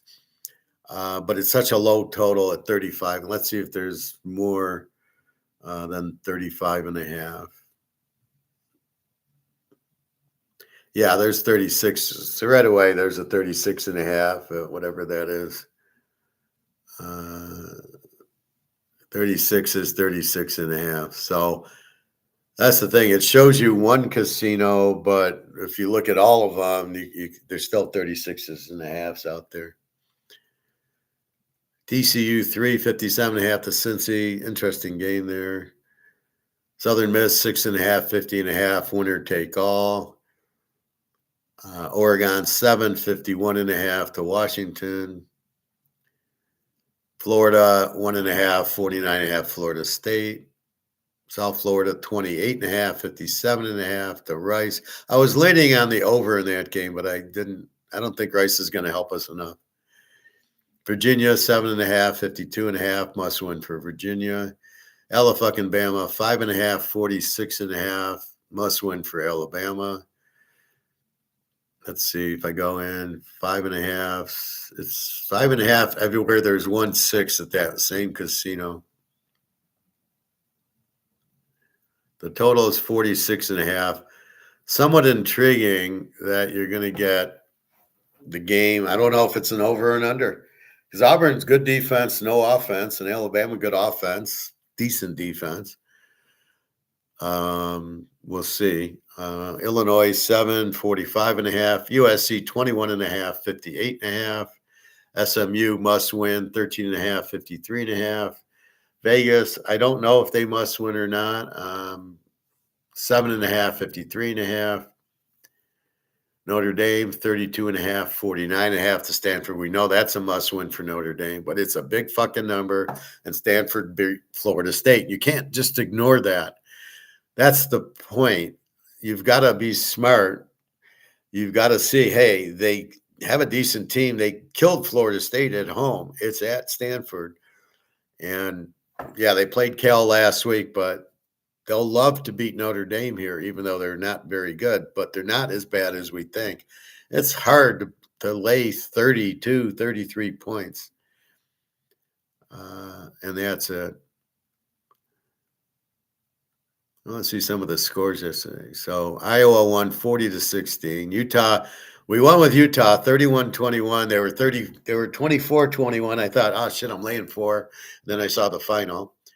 The Air Force 42-21. I don't know what happened there. Georgia 16-9. Well, they switched quarterbacks, Air Force. That's what happened there.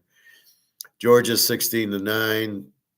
I like Georgia Tech. Didn't have the balls to go against my Georgia. But Georgia would not have covered. They won by 7. They were laying 16, so I did avoid that. Total of 60. I don't know about that one. New Mexico beat San Diego State 23-17, so I think they're in line for the Mountain West. North Texas covered for us, Ron, 52-25. I was going to lock that one too, but I already had so many locks.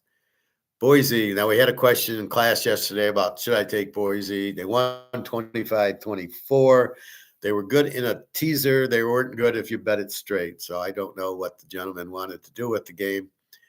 But Utah State, I knew it would be a close game. Indiana, 56-3.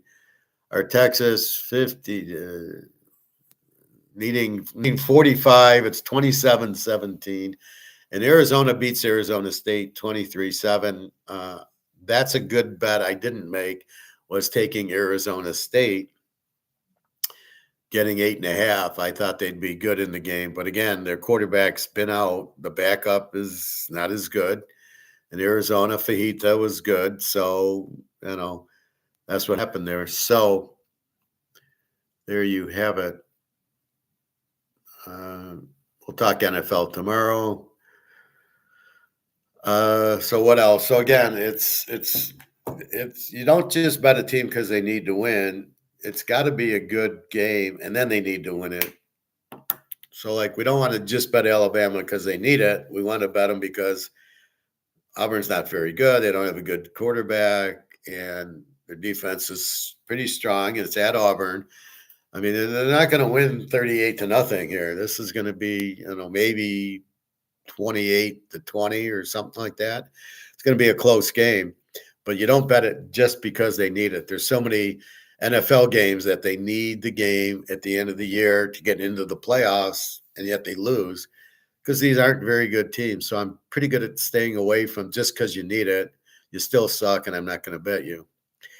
Like the Bears now, we got to rekindle the Bears going, they're not that bad. Now, are they going to be able to run on Green Bay next week? Well, that's what we'll have to see. All of a sudden, they got 2 Green Bays, and that could be very winnable. And the Lion game is definitely winnable. Now, the Lions are getting their old center back right now. How much are they paying him to come back? I told you their offensive line sucked, and here's proof that if the center was good, he'd be fine. But he's not. The problem is the backup center is the one that took St. Thomas's leg out when he was blocking. Don't have your receivers block. Let them catch the fucking ball.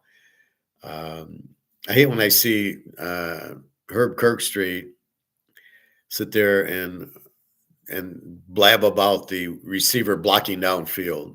Like everybody's supposed to be like they're so anal.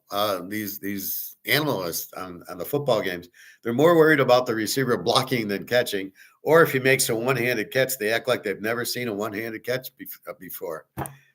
Okay, what you want to call it? OBG or whatever. Beckham Jr. All right, he caught it one-handed 10 years ago, and there's still, if you make a one-handed catch, going, oh my God! Obviously, the balls are maybe a little smaller, and the guy's probably 6'8" and can palm a basketball.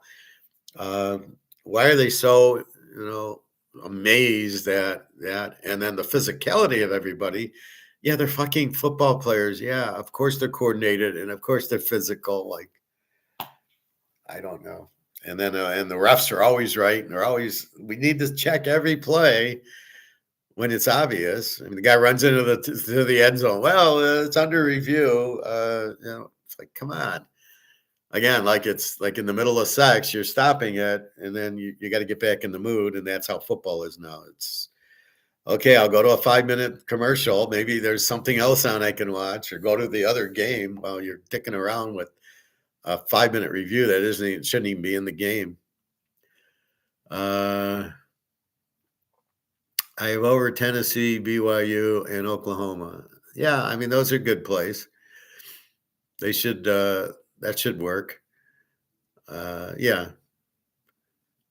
So you're talking a 3-team 10-pointer. Yeah, that should work. I mean, everything, so we analyze it and say, this is what we think will happen. And then then the game gets played out. And where we don't see is the turnovers. We don't see Marcel Reed turning the ball over at the goal line yesterday. He doesn't, and we get a field goal at least, and we win the over. So that's what happens to us. Can you read that? Team A, Ohio State's going to have 4 interceptions in the game. Michigan is going to pick them 4 times. Can you read that? Or Michigan's going to turn it over 4 times. Can you add that into the game? No, you can't. That's the problem. And so that's why we lose. Oh, they went for it on 4th down and didn't get it. Well, that kills your overs. That's good for your unders. That kills your team. It's a turnover. So how do you implement that into the pick, right? Oh, I know Michigan's going to get 4 turnovers in the game, right? Or Michigan's going to throw 4 interceptions. How can you, if you can do that's why you lose, basically. You lose from 2 reasons. All these pass interference penalties and the offensive holding, and you lose from the going for it on 4th down and not getting it to the turnovers. How do you put that into the bet, and how reliable would it be? I mean, Ohio State, Michigan might have 0 turnovers today, and they might have 3 or 4. And then it depends where they are. If Michigan turns it over at their own goal line, there goes our under, because now Ohio State's got the ball at the 2-yard line. If they do it at Ohio State's 2, that's great for our under. You just drove all the way. You didn't get any points. And so if Michigan's stupid enough to go for 4th down against Ohio State, yeah, they won't make them, and we'll keep the game under. I don't see Michigan scoring a lot in the game, and I don't see Ohio State. It's cold here, so that's going to affect the game a little bit also. PK, I hope Michigan wins. I don't care about that. How's the weather? It's cold here. That's what I said. So I went walking, no wind at all. A little wind, but not much. And then it was cold. It was like a cold wind. So it's going to be cold, which will affect the passing and probably more running, which should help the under. What do I think of Tom Brady announcing? I think he's terrible. He doesn't add an analysis to it. In other words, if I'm an analyst, I'm saying, they're in a 2 deep zone, and I'm not calling a Mike linebacker. I don't know what the fuck that is, or an A gap. No, no, no. You got to explain it. You're like Mark McGuire. You're telling us these banking terms that nobody fucking knows. I think he should say, well, this is what I did in this Super Bowl. I could see the safeties were up, so I threw the ball short. And that's what I kept doing against Seattle with the Legion of Boom, and he threw the short passes. How did you know? And then how do you defend it? What's coming on in the course of the game? What's happening, and what would you do to counter their move?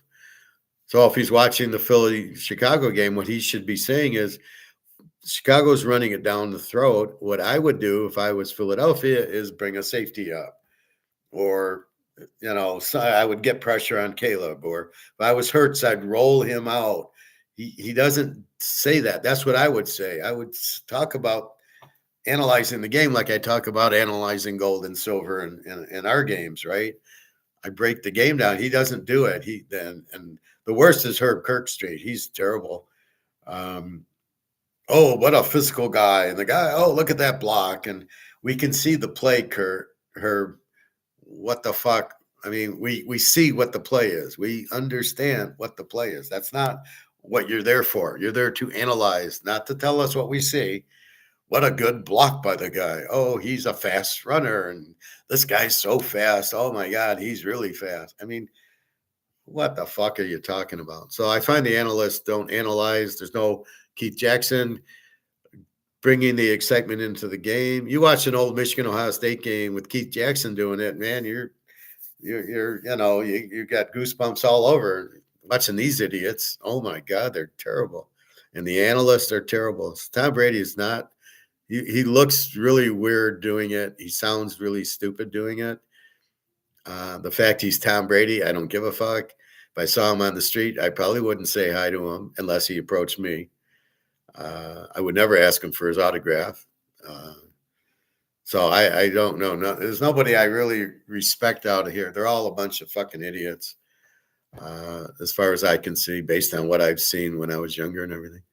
Ron, with 10-point teaser, if lose, you pay 120 on a $100 bet. That's terrible. That's a three-teamer. So on a three-teamer, you pay 120. You shouldn't pay more than 110.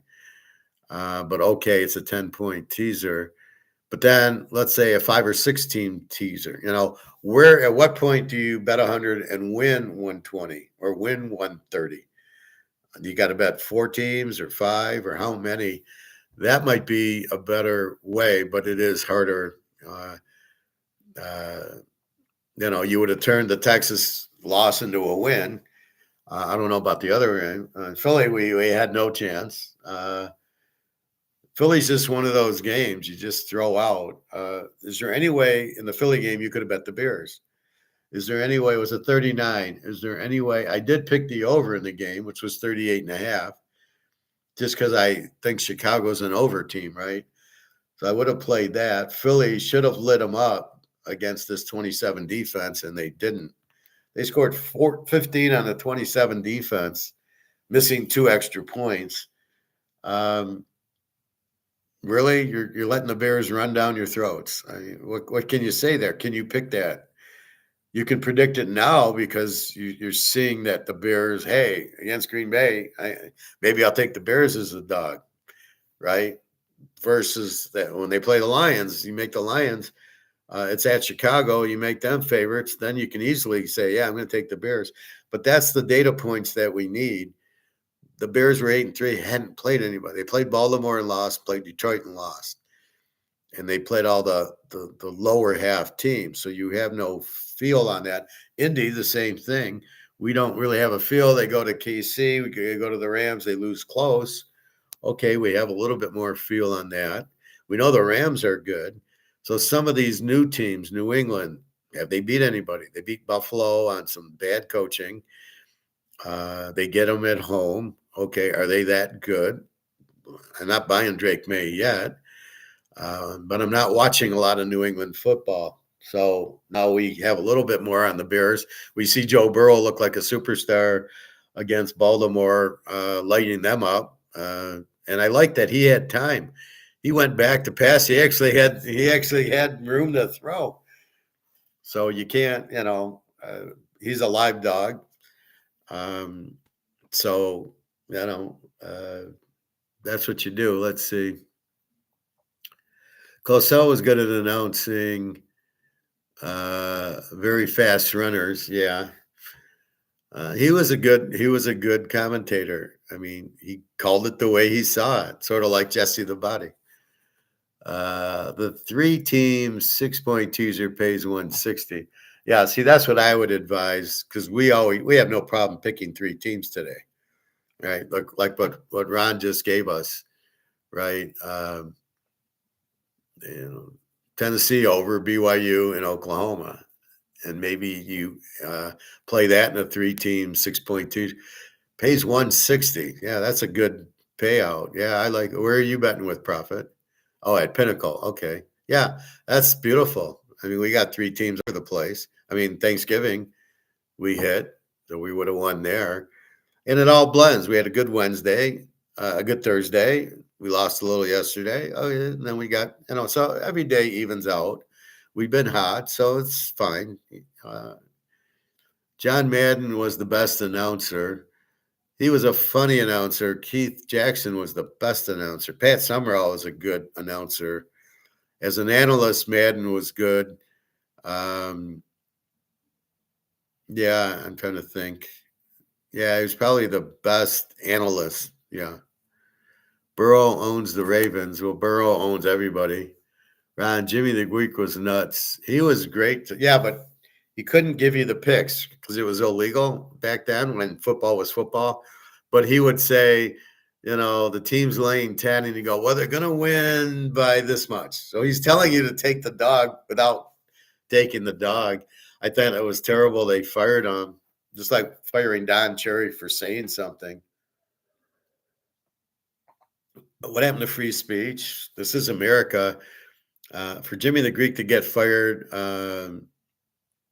because of what he said, I thought was terrible, and he died from that. Just like Joe Paterno died from his thing. Once he couldn't coach anymore, you just kill the will because that's his passion. You take the passion away from somebody, and they have nothing there. That was Jimmy the Greek's passion, and it's too bad. This is my passion. You take this away from me, it would be rough on me. Again, it's do your passion, follow it, right? And gold and silver, just going and going and going. I love showing off my gold because I put my money where my mouth is, right? Don't worry, it's covered in plastic. So I went to the gold store yesterday, do a little checking for us. He had 2 of these 10th of an ounces left. They were American. This is Maple Leaf. He had 2. He had 3 bars, not the coins. That's all he had. He had 3 bars, 1-ounce bars. He had some tiny little gold stuff, and then he had the 2/10 of an ounce. No ounces, half ounces, quarter ounces. So I started asking him, well, what do you pay for the silver? He says, I think $2 under spot. So if I wanted to start cashing in some stuff, if I needed to, just curious, I'm not thinking of it, just, and then gold was like 2% he charges. And I said, well, soon you won't charge for gold because you won't have any and you'll be happy to get some in. So you'll pay spot for it. But it's like 97%, he said. So I don't, the poor shop has to make money because they're too stupid to hold the gold I told them to hold. If you would have been holding the gold, buying it cheap, you'd be in great shape now.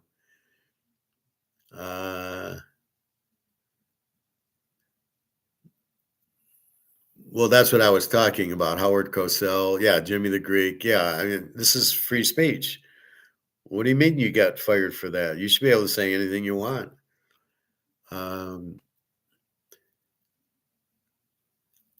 No, he did not make a racial comment.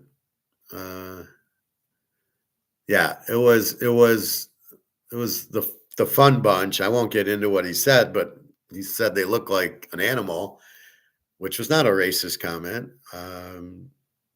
You had to lead into a certain animal as a racist comment, but it wasn't. And he didn't mean it. The intention wasn't there. You got to read the intent. Just like a lot of these interference calls and a lot of these roughings and that, it's a lot of the intent should be there. Did you accidentally hit the quarterback and fall on him because you couldn't hold off?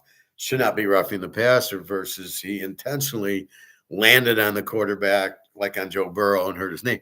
So a lot of it is the intent. Howie Cosell's intent and Jimmy the Greek's intent uh, was not. Jimmy the Greek's intent was actually very positive.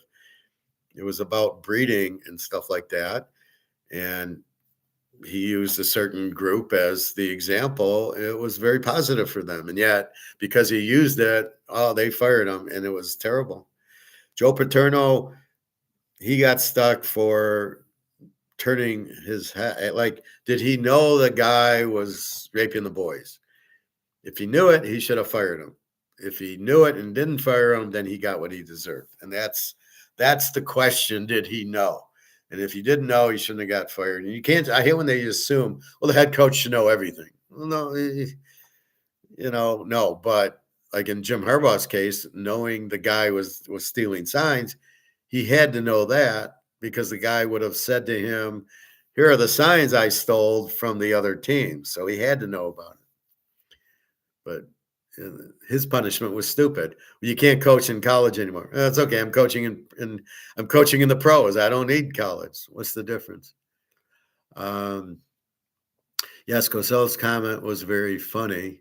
But it shouldn't have got fired over it. Extra bone. What is that? Extra bone. I don't know what you're talking about.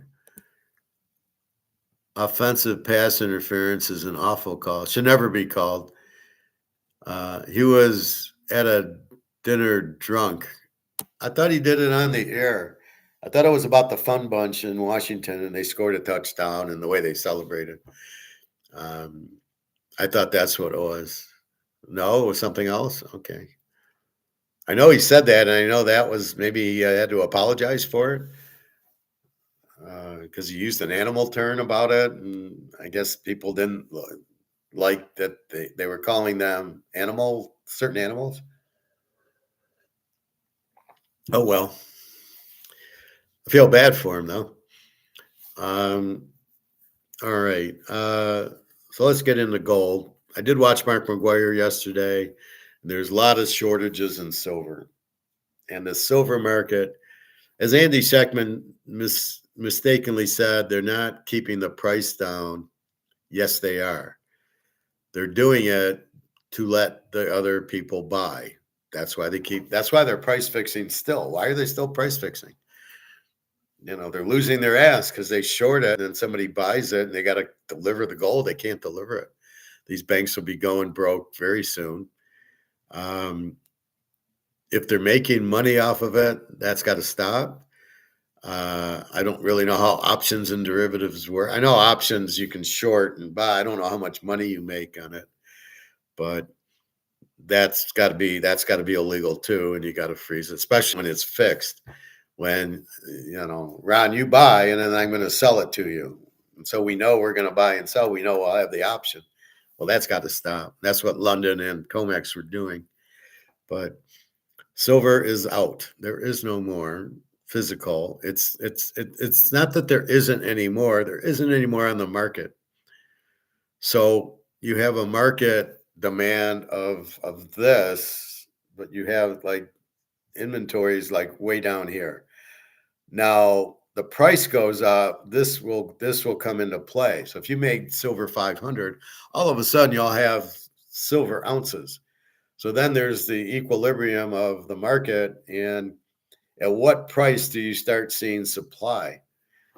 And that price will be probably 500 to 1,000. And again, a lot of it's central banks, and most people, the reason you're not going to sell is because then you get back on the Titanic, and you don't want to get back on the Titanic. That's why you're not going to sell, but that's why you're buying. People think it's a stock. Well, they're buying and oh, okay, they overbought it and they're going to profit take. And no, this is why when you listen to most of these morons, they're stockbrokers, they're salesmen. Lynette Zines, she's an idiot. She's a stockbroker. She doesn't know what she's talking about. These stockbrokers, they're all salesmen. So they're on their little thing and they're trying to sell you to watch so they can make money, whatever way. And it's bullshit. Clear and simple. They don't know what they're talking about. They don't have the idea of inflation being money printing. They think it's prices, and they don't understand that people are buying gold because the dollar is worthless. And it's, I hate when they say, well, gold's only good because the dollar, when the dollar goes down, gold goes up. No, gold's gold. If you let it be a free market, there would be huge gold demand, like you have huge Mantle and Brady and Joe Montana rookie card demand. Did Joe Montana's card go to 100,000 because the dollar's going down? No, it's the same story. It's the same asset. Rolex, $100,000 Rolex. Does it go up because the dollar went down? No, because people are interested in assets that make money because they know the stock market's full of shit, as is the bond, as is the real estate trust market, because you're selling to people with bad credit, so they're going to default. And once they, so I'm going to a safe asset, the Mantle card, the Rolex, and that. But it has nothing to do with the dollar going out. We don't trust the stock market because you got COMEX, you got this price fixing bullshit. You got Bitcoin, it's price fixed. Let the market talk, and the government won't let it. And most people are stupid and they'll just see what they see. They won't understand it. It's sort of like the coaches. Well, I'm going to go for 2 because we're down 9 and it'll go down to 7. Even though if I miss, we're down 2 scores and I should kick the extra point and get down 8 because I missed the extra point earlier in the game. So maybe that's why I did it. Maybe he didn't have confidence in his kicker, let's say. Maybe. Because he should have kicked it. Maybe the kicker's so bad he didn't want him to go out there. Then why is he on the team? But that's what you have. They don't think, right? They just, it's 4th down, I got to go for it. Oh, we're down 20 points, let's go for 2. Even though you shouldn't go for 2. It's hard to get to 2. But I don't think they can't think critically. Well, if I don't get it, this is what happens. And I think that's what happens. That's why you buy gold. I can't lose. If I buy stocks, what if the stock goes down? Oh, it won't. It'll keep going up. What if there's a stock market crash? Well, even if it does, the market always comes back up. Why? Well, I don't know, but it always does. And I can't explain it. So it always does. So buy stocks. I mean, this is what these idiots are telling you. I listen to these retirement shows when I go swim on Sunday. And it's the same thing. Well, we're going to put you in stocks to retire and then high dividend stocks so you can pay your monthly fees. So you still have income coming in because you won't be working. And of course, the question is, well, what do you do when the stock market crashes? Oh, well, that's okay. Even if it crashes, it'll come up. Oh, it's going to come right up? Or is it going to come up in 10 years and I'll be dead because I won't have any retirement money? Maybe I should go into gold. Oh, we can't tell you that because we don't get commission on gold. I mean, that's the fucking problem with everything right now. Nobody tells you the truth. They tell you what's good for them, not the truth.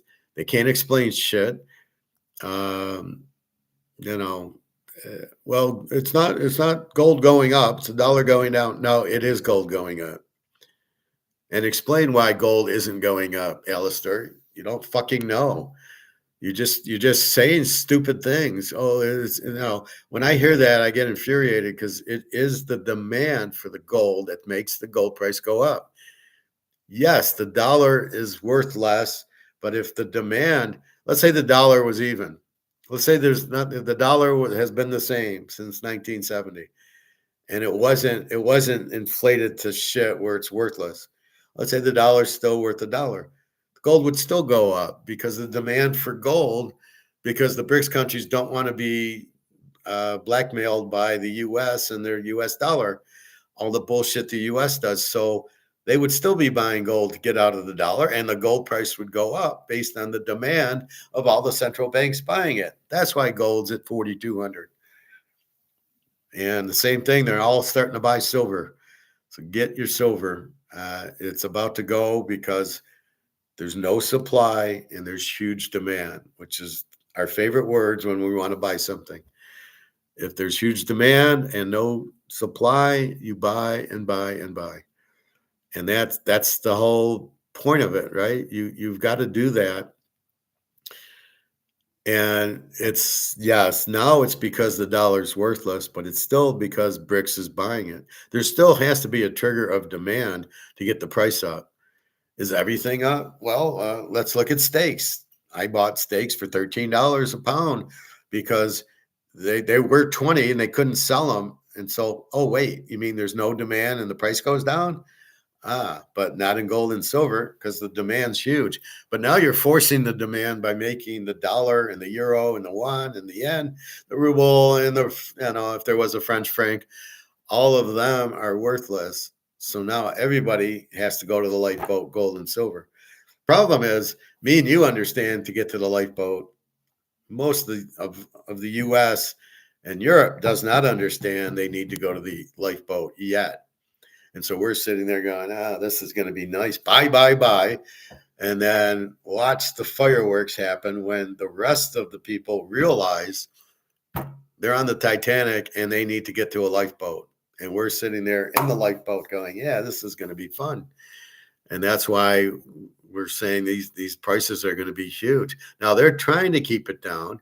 Silver ran to 57 and they, oh, wait, oh, no, we got to shut down. And oh my God, and notice how it happened on a holiday weekend. We'll see what happens Monday. I'm assuming it'll still go up. Some people think, well, the banks will buy and short it. No, they won't because they're long on it. They've bought gold and silver, so they want the price to go up also. There's no reason that anybody wants the price to go down except for a few people who have shorted at like $39 silver, and they're trying to get back down to get out of their positions. Well, if they're stupid enough to not have shorted and not have gone long, they get what they deserve. But you can't lower the price so people can get out. I don't care if it's JP Morgan or Donald Trump. Fuck them. They're fucked. They're stupid. They get what they deserve. So that's the thing. It's very, very limited now.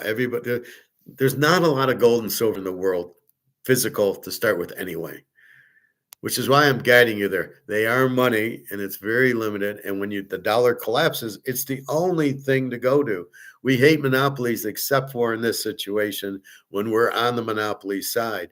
So we don't want monopolies at all in business. It's really bad for it. But in this case, we break the monopoly of the US dollar and we run into the monopoly of gold and silver. And by the way, we got BRICS on our side. So BRICS is buying the shit out of it. China, 80,000 tons of gold. Little excessive, China, but I'm with you there. I wish I could have 80,000 tons. But that's what you do. And Russia's right behind them, and India and Saudi Arabia, and the rest of BRICS, and they're all going to trade using the gold. That's the key. But we all understand the fundamentals. You're buying it because if you hold dollar, you watch the dollar go to zero. And it's just about there now. And, people, well, I don't see it going down. Well, what do you think you're going to see when it goes down? All I can say is you go to the grocery store and, a Coca-Cola is now $3.50 for a 2-liter. That's the proof that the dollar's going down because they're not charging $3.50 because of anything except because the dollar's not worth anything. So they need $3.50 in dollars to get the 99 cents they used to get. You realize if you watch some of these earlier shows, Coke was 25 cents. I can't remember the show I was watching. Damn. Like a hamburger was 90 cents, a Coke was 25 cents or 10 cents. That's when the dollar had value.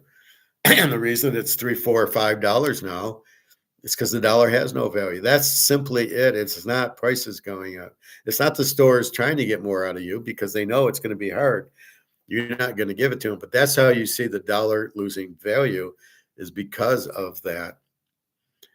So anyway, I see it's 12:14, and I know we want to watch the game. Um, so I'll end you this.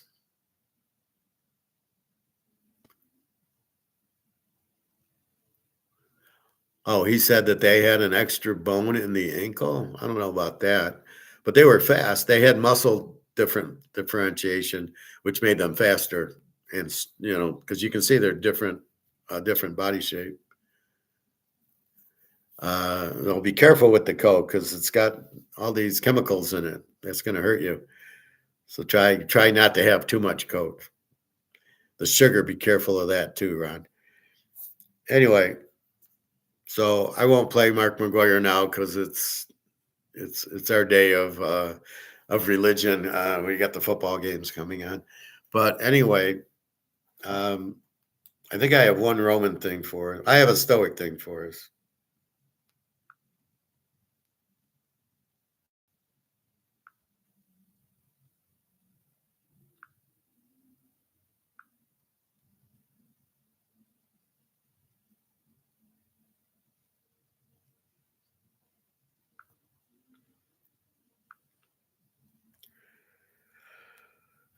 There's Mark McGuire today. What I just watched it. We'll watch it again. We'll play it tomorrow. If you get a chance, watch this one. This is Led Zeppelin on the left, and then this is some girl in like Poland who plays the violin better than he plays the guitar. It was really entertaining, I thought.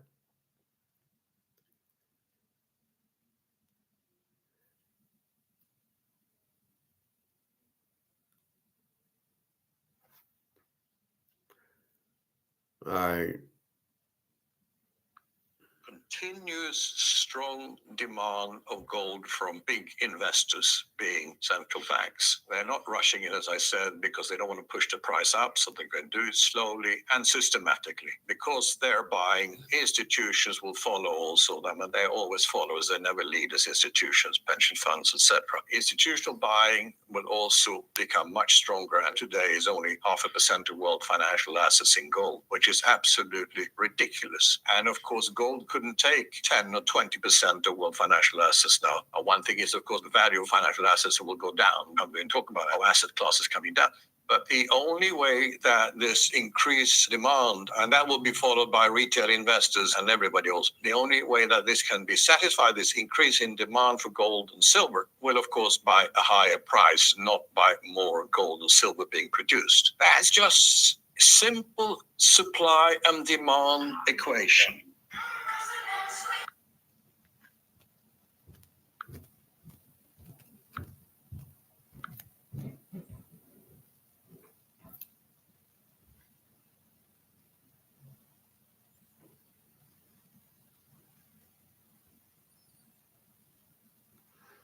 And we'll leave you with this Stoic one. Here are 7 weird habits that actually mean you're far more intelligent than people realize. 1, you talk to yourself.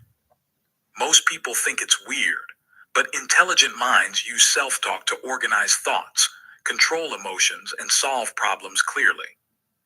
2, you take long breaks from people. You're not antisocial. Your brain needs space to think, reflect, and recharge, a sign of strong introspection and emotional intelligence. 3, you overthink small details.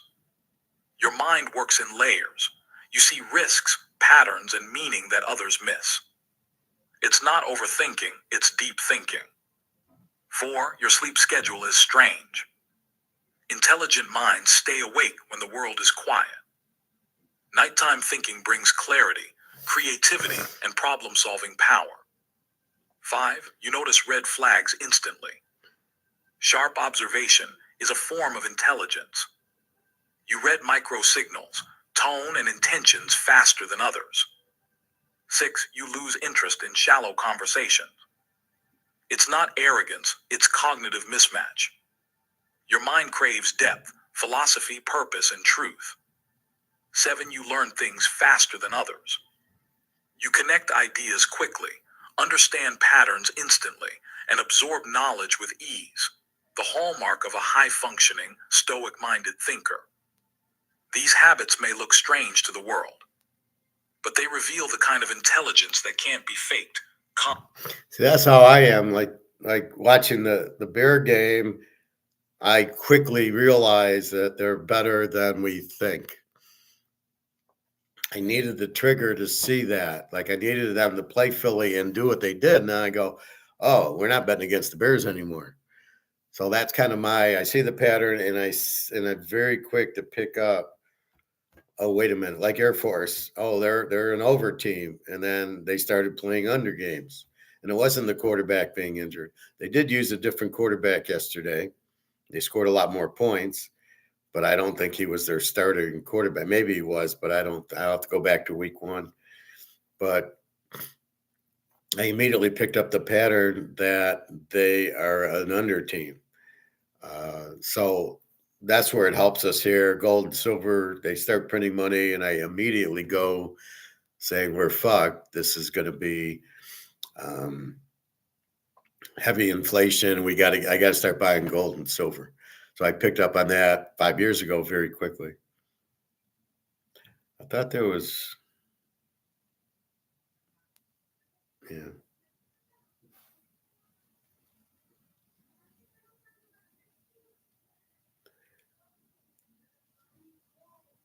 Anyway, if you get a chance, watch this one on Humpty Dumpty, the Lore Labyrinth, and they got a lot of that. The Humpter and Sleeping Beauty and Snow White, like the real meanings of them are not fairy tales. They are they're much darker, and then they made them to lighten them up in the fairy tales, but they're really what was going on in the 16th 1700s or whatever. All right, I will leave you with that. So I have, I think, 3 locks today and a lock tomorrow. A lot of locks this week. Am I sorry I locked Philadelphia? No, not at all. It was a good pick. Of a loss, they're at home. The Bears all of a sudden are this super team. Really? I mean, they struggled beating the Giants. They struggled beating Pittsburgh. There's nothing in there that they're going to roll Philadelphia. Was it a fixed game? I don't think so. I just think they ran it down their throat. I think Philadelphia's got weak coaches, and I don't know what to do. I thought they were a good defensive team. We'll see. Now they've lost 2 in a row. Do we bet them next week? Again, that's the question. Normally, we like betting teams off of a loss because, they don't want to, especially good teams, they don't want to lose, but that's what happens. What do I drink on a fast? I drink this, which is water with ginger in it. That's ginger. That's a cube of ginger, right? You can buy the hand. Then you cut a little and you shave it down. You put it in. And then it's got cinnamon in here and a lemon. So I drink water, and then I drink coffee or tea.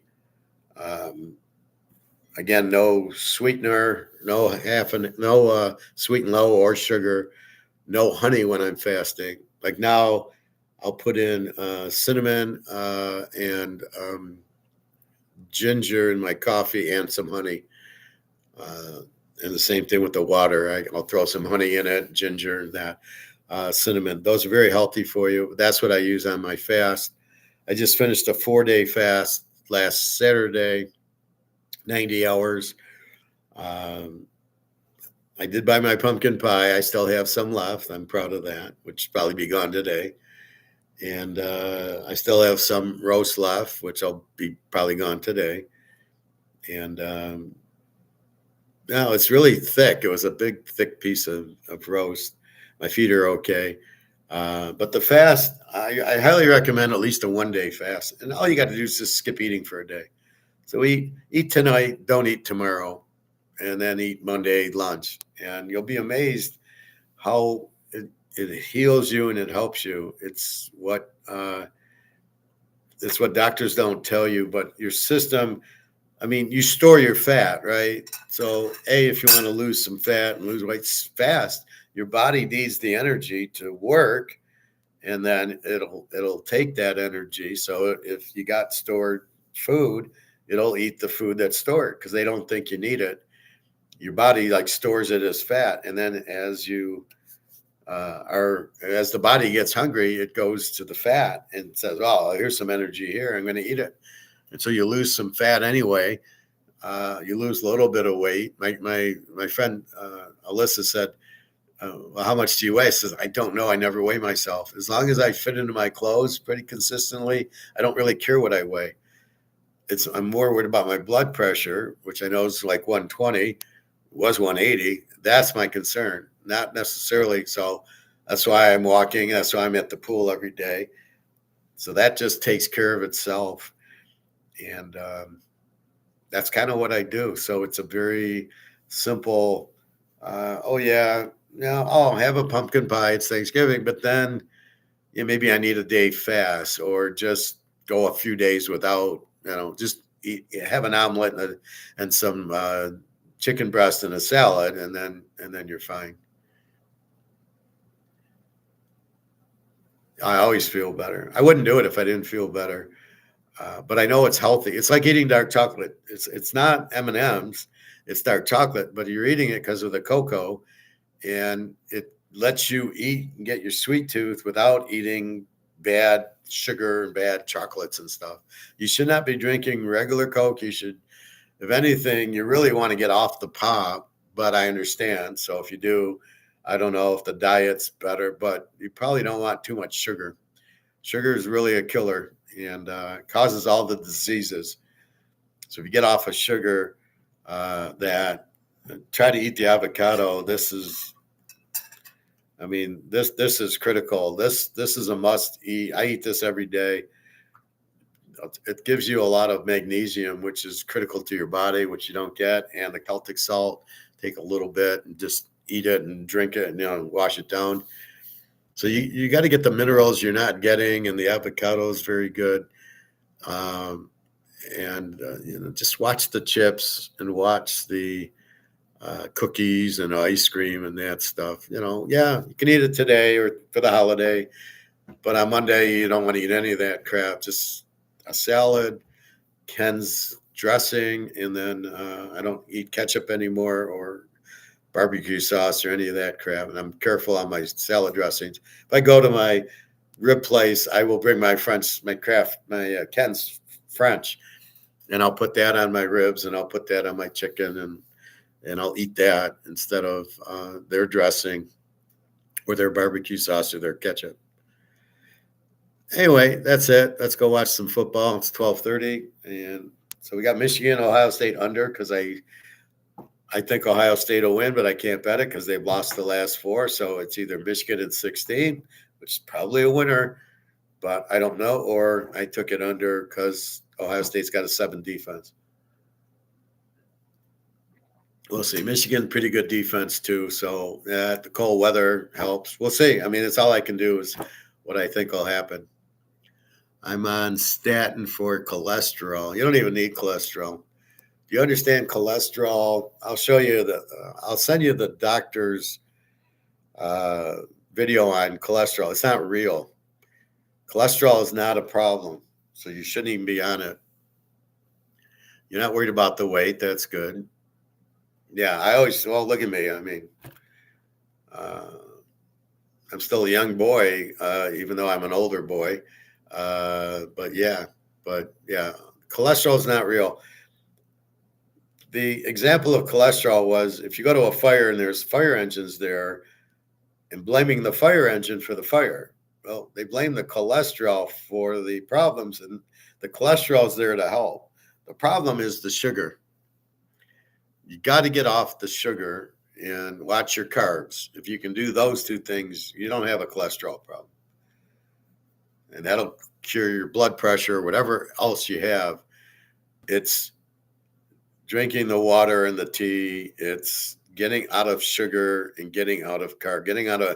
You should not have bread except for I have the pita bread, which is not a lot in carbs. You don't want to eat Wonder Bread or a lot of the breads. If you go to a deli, just get a salad with turkey and corned beef on it. Don't actually get big corned beef sandwich or if you go get a hamburger. If I go get a hamburger at at the Coney, I take the bun off and then take the other bun and cut it in two, and then I put the hamburger in between the two halves, so I'm eating less bread. But that's why I tend to go to the grocery store a lot and get 2-3 pounds of hamburger, and that's what I'll cook that up and eat it without buns or with the pita bread or something, or put it in my omelet. I love it in the omelet. There's nothing like a nice hamburger that you've made, and then you crumple it up with some onions and mushrooms and peppers, and then pour the egg over it. And it's something about the egg taste with the hamburger taste, just perfect. Avoid cereals, avoid yogurt, avoid ice cream. Once in a while, it's Thanksgiving, you can eat, but the rest of the time, you're not. Prophet, did you ever get joint pain, Professor? My knees have been hurting me recently. It's probably what you're eating. It could be some arthritis, but um, you probably need the magnesium. So I would recommend avocados, the Celtic salt, just take it. It's got 84 minerals in it. That's why you eat it. Um, your food's terrible. They're taking all the minerals out. They're trying to do it as cheap as possible. Um, Maybe try some, I know you're big into the baking powder with some castor oil and rub it on your joint that hurts. That normally helps. Maybe some Advil just for that. But the castor oil is pretty good on arthritis, and a lot of you're low on magnesium. So it's the avocado, it's almonds, and just watch your sugars and your carbs. That's the death of everything, right? The sugar and the carbs kills everything. Gives you gives you the cancer, gives you the stroke, the heart attack. So the better you can get away from the sugar, you'll be very healthy. My feet, my knees, my back's fine. Um, I feel great. So a lot of it's what you eat is your health. So that's why I recommend what I recommend. But it's all from the doctor. It's not. I'm not a doctor, but I watch and I pass on the information. So I hate when people say, "Well, you're not a doctor." No, I didn't say I was. I'm a good handicapper and I'm a good economist. I'm not a doctor. But if I watch it, I'm going to say that we helped Pat with his mother with cancer. Just keep the sugar away. If you know anybody with cancer, you tell them to stop sugar and the cancer will die and they will be fine. And it's a simple thing they won't tell you. They have to have sugar to survive the cancer cells. So it's very easy there. I've heard magnesium is a good supplement. Magnesium your body needs, and it's really critical. So you get it in avocados, you get it in pumpkin seeds, you get it in almonds. I just have the avocado all the time. Most of the stuff I eat has magnesium in it. I didn't even know, but I'm happy. Like avocado is the healthiest food for you to eat, but I didn't realize it was because of the magnesium. I just knew it was a healthy food. And my girlfriend, well, I don't like the taste. I don't eat it for the taste. I'm not eating dark chocolate for the taste. I'm not eating avocados for the taste. And I'm not eating Celtic salt for the taste. I'm doing it for the health. That's the key to it. You got to understand do you want to have an operation? You want to take these cough syrup that tastes like shit or whatever? Put onions on your feet and all of a sudden it cures a lot of shit. So maybe try that for your arthritis. Um, I know it's good for coughs and the nasal infections that I had are gone because I put onions on my feet. So I don't know. You can try that too. Uh, but I think you need magnesium because in a normal diet, you don't get it and your body needs it. It's critical. So that would be my thought to you. They sell magnesium. I don't know that you drink it or eat it. Um, and then of course cholesterol or castor oil is good for a lot of stuff too. Look at all the hair I got. I know you can't see it too well, but I'm like shocked. It's like this was gone. There's hair here.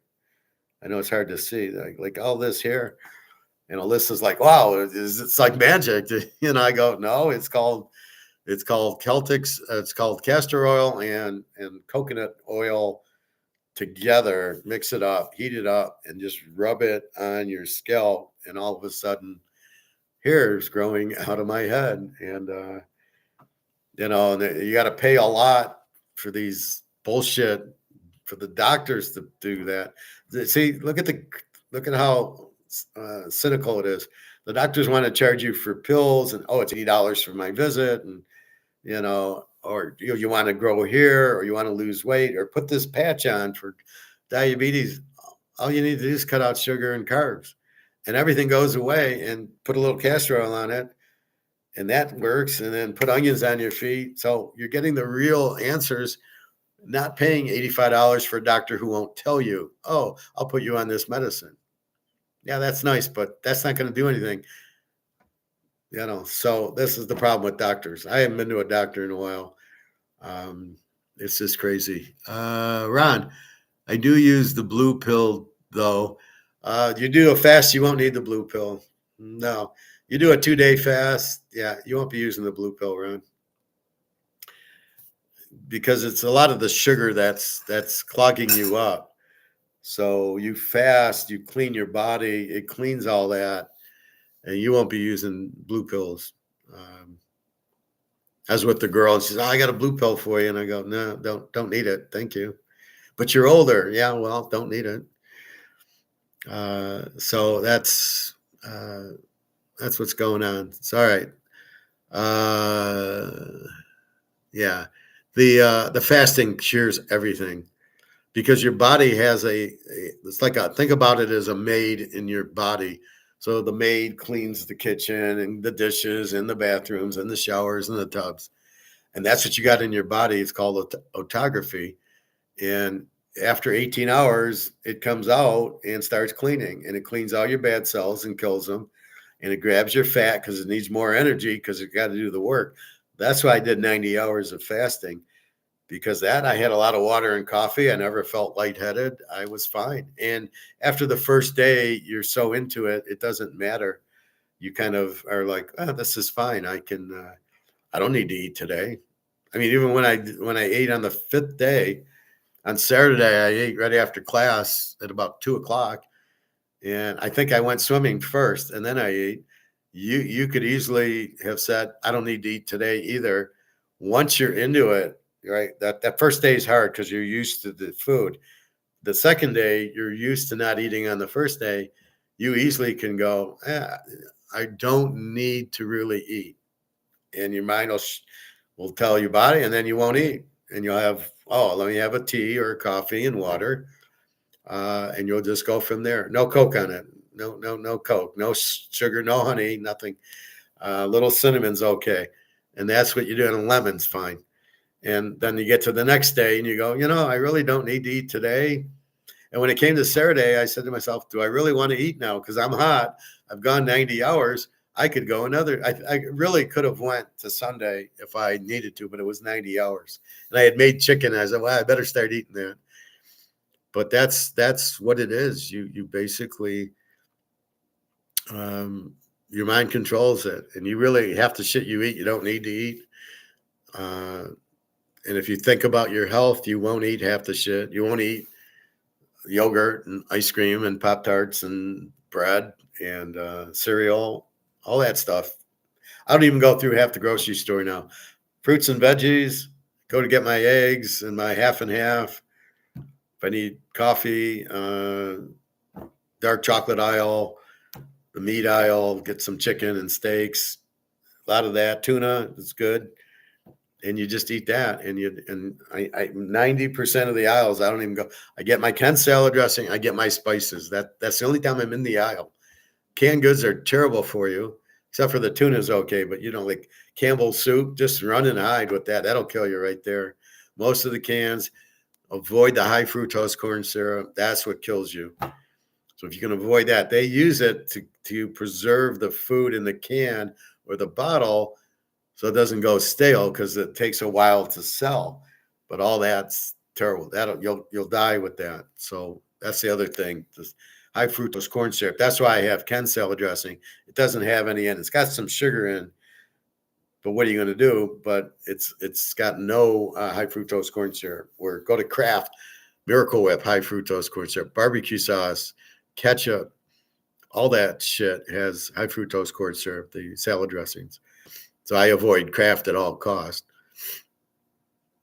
And that's what the companies do. They try to cut costs and put shit in there that is going to kill you. And they don't care. They just, oh, we'll make profit now. We'll worry about the dead people later. I mean, it's terrible what they're doing. But anyway, thanks, Ron. Again, I'm stoic, so I'm really talking to myself and seeing the feedback I get. But no, I'm very stoic like that, where I do talk a lot. It's really I'm thinking to myself. I'm organizing my thought, like when I'm doing football bets, and I'm sitting there going, "Well, do I want to play Ohio State? No, Michigan." I'm deciding what to play in my head, and I'm trying to come up and think. Do I take this team or that team? Do I go over or under? And a lot of it is I'm looking at what's happening and who they played. And that's what got me on the Bears. They played Baltimore and Detroit, got killed, and then they're beating the Giants and Pittsburgh and these weak teams. And, so I'm like, Philly off the loss at home. So I reasoned the game out. And I said, oh, no, I love Philly. They're gonna win. All I got to do is win by one. And it was crazy that they lost. But that doesn't mean we're automatically going to take Philly next week because I see problems with Jalen Hurts. That's why I report on the quarterback issues. And so I try to, and then I see, oh, okay, New England, maybe they're the hot team. What's going on in the Giants that all of a sudden they're scoring, right? And then you realize Detroit sucks and they play Dallas next week. And if Detroit's favored, we might lock Dallas just because Detroit couldn't beat a high school team right now. They're terrible. And if St. Thomas is out, who's Goff going to throw to? Jamison Wilson, all he does is run up and cross. So I would keep a guy over here. So when he went up and crossed, I'd have a cornerback deep waiting for him. And so he's cutting across and my cornerback picks the ball off. It would work every time because that's all he does is run across because they're using his speed. Anyway, that's what's going on. Let's go enjoy some football. I know it's been already a lot of football Thursday and then yesterday. I'm going to sleep well on Monday morning. And then today, you got to watch Michigan, Ohio State, and USC, UCLA, Oregon, whatever's on. All fucking Bama. So we will see. And then tomorrow, not a lot tomorrow. It's kind of a weird week in the pros. You got Atlanta and the Jets, Arizona, Tampa, New Orleans, Miami, Jacksonville, Tennessee. You got such garbage games. Although let's see if Baker's playing, then maybe we'll take Tampa if the Baker plays. Again, you got to watch for the injuries and everything. All right, I will talk to you tomorrow about 11 to 1, and I'll send you that cholesterol video, Ron. It's a good one. You should watch it, and then you'll realize you shouldn't be doing anything about cholesterol. There's no problem with it. It's high blood pressure. It all relates back to the sugar and the high fructose corn syrup. That's what causes everything. You take that out, everything, then you're fine. All right. Have a good day. Good luck today, everybody, and we'll see what happens. All right. Take care. www.teaserking.com.